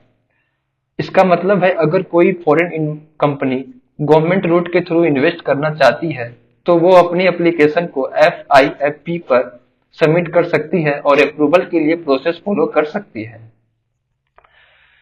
अब बात करते हैं क्वालिफाइड फॉरेन इन्वेस्टर। रवि ने अर्जुन को बताया अगर तुम्हें इंडिया के मार्केट में पोर्टफोलियो इन्वेस्टमेंट करना है तो तुम्हें क्वालिफाइड फॉरेन इन्वेस्टर यानी कि QFI बनना पड़ेगा। QFI एक ऐसी इंडिविजुअल ग्रुप या एसोसिएशन को कहा जाता है जो एक फॉरेन कंट्री में रेसिडेंट हो और जो इंडिया के फाइनेंशियल मार्केट में पोर्टफोलियो इन्वेस्टमेंट करने का सोच रहा हो। इसकी की पॉइंट्स की बात करें तो QFI को फाइनेंशियल एक्शन टास्क फोर्स के स्टैंडर्ड को फॉलो करना पड़ता है जो ग्लोबल मनी लॉन्ड्रिंग और टेररिस्ट फाइनेंसिंग को रोकने के लिए होती है। QIF को international organisation of securities commission IOSCO का सिग्नेटरी होना पड़ता है, मतलब उन्हें ग्लोबल सिक्योरिटीज रेगुलेशंस को कंप्लाई करना पड़ता है। एग्जाम्पल, अगर अर्जुन को इंडिया में स्टॉक्स या बॉन्ड में इन्वेस्ट करना है तो वो QFI के अंदर इन्वेस्ट कर सकता है, लेकिन इसके लिए उसे FATF और IOSCO के रूल्स को फॉलो करना होगा। अब बात करते हैं credit default swap CDS। Ravi ने अर्जुन को एक और कॉन्सेप्ट समझाया, अगर तुम्हारे पास ऑलरेडी कोई एसेट्स है और तुमने उसके क्रेडिट रिस्क से बचना है तो तुम क्रेडिट डिफॉल्ट स्वैप का यूज कर सकते हो। ये एक टाइप का क्रेडिट डेरिवेटिव्स होता है जिसमें तुम क्रेडिट रिस्क को एक प्रोटेक्शन सेलर को ट्रांसफर करते हो। इसकी की पॉइंट्स की बात करें तो प्रोटेक्शन बायर, ये इन्वेस्टर ये इन्वेस्टर अपने क्रेडिट एक्सपोजर को हेज करती है, मतलब वो अपनी इन्वेस्टमेंट को रिस्की होने से बचाता है। प्रोटेक्शन बायर पीरियोडिकली पेमेंट करता है प्रोटेक्शन सेलर को, जिससे उस रिस्क से बचने के लिए पेमेंट की जाती है। प्रोटेक्शन सेलर, ये इन्वेस्टर रिस्क को एक्सेप्ट करता है बिना उस एसेट्स को खरीदे, मतलब वो क्रेडिट रिस्क को अपने पोर्टफोलियो में डाइवर्सिफाई करता है। जैसे एग्जांपल, अगर अर्जुन को लगता है कि उसने जो बॉन्ड खरीदा है उसमें डिफॉल्ट होने का रिस्क है, तो वो क्रेडिट डिफॉल्ट स्वैप ले सकता है। इसमें वो प्रोटेक्शन सेलर को पीरियोडिकली पेमेंट करेगा और अगर बॉन्ड डिफॉल्ट करता है तो प्रोटेक्शन सेलर उसका रिस्क ले लेगा। अब बात करते हैं कुछ इंपॉर्टेंट टर्मिनोलॉजीज की। इनिशियल पब्लिक ऑफरिंग, आईपीओ, जब कोई कंपनी अपने शेयर्स पहली बार पब्लिक को बेचती है ताकि पैसा रेज कर सके, उसे आईपीओ कहा जाता है। आईपीओ एक तरह का प्रोसेस है जिसमें कंपनी अपने शेयर्स पब्लिक को ऑफर करती है। अब ऑफर फॉर सेल, ओएफएस, जब एक कंपनी के प्रोमोटर्स अपने शेयर को बेचने का सोचते हैं लेकिन कंपनी को नए शेयर्स इशू नहीं करते, तो वो ऑफर फॉर सेल का यूज करती है। इसकी की पॉइंट की बात करें तो ओएफएस में कोई नए शेयर्स इशू नहीं होते, बस प्रोमोटर अपने एग्जिस्टिंग शेयर्स बेचते हैं। ब्लू चिप कंपनीज, अगर तुम्हें लॉन्ग टर्म में स्टेबल और रिलायबल रिटर्न्स चाहिए तो तुम्हें ब्लू चिप कंपनीज में इन्वेस्ट करना चाहिए। ये वो कंपनीज होती है जो लार्ज और वेल रीऑर्गेनाइज होता है अगर इनका फाइनेंशियल परफॉर्मेंस स्टेबल होता है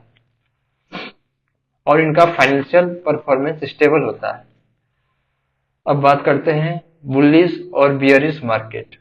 बुलिश मार्केट, जब शेयर मार्केट हेल्दी परफॉर्म करता है और इन्वेस्टर को प्रॉफिट मिलते हैं तो इसे बुलिश मार्केट कहा जाता है, मतलब मार्केट ग्रो कर रहा होता है। बियरिश मार्केट, जब शेयर मार्केट की परफॉर्मेंस वीक होती है और शेयर्स प्राइस गिरते हैं तब उसे बियरिश मार्केट कहा जाता है। यहाँ इन्वेस्टर को लॉसेस हो सकते हैं। अब बात करते हैं ब्रेकर सर्किट ब्रेकर, एक तरह का सेफगार्ड है जो स्टॉक एक्सचेंज मार्केट में सडन शार्प फ्लक्चुएशंस को रोकने के लिए लगाता है। अगर मार्केट में प्राइजेज बहुत जल्दी बढ़ने या गिरने लगते हैं तो सर्किट ब्रेकर लगा दिया जाता है। रिटेल इन्वेस्टर, जो लोग अपने पर्सनल पैसे से मार्केट में स्मॉल इन्वेस्टमेंट करते हैं उन्हें रिटेल इन्वेस्टर कहा जाता है। गिल्ट एज सिक्योरिटीज, गिल्ट एड सिक्योरिटीज वो बॉन्ड होते हैं जो गवर्नमेंट इश्यूज करती है।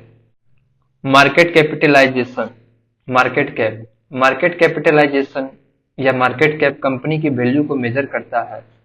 ये कंपनी के शेयर्स का price multiplied by total number of shares outstanding होता है। ब्रोकर्स एंड जॉबर्स, ब्रोकर्स वो लोग होते हैं जो स्टॉक मार्केट में शेयर्स बाय और सेल करते हैं।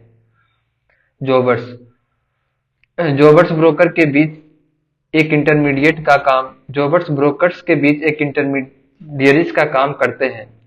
वो स्पेसिफिक सिक्योरिटीज को ट्रेड करते हैं और दूसरे ब्रोकर्स के लिए शेयर्स अरेंज करते हैं।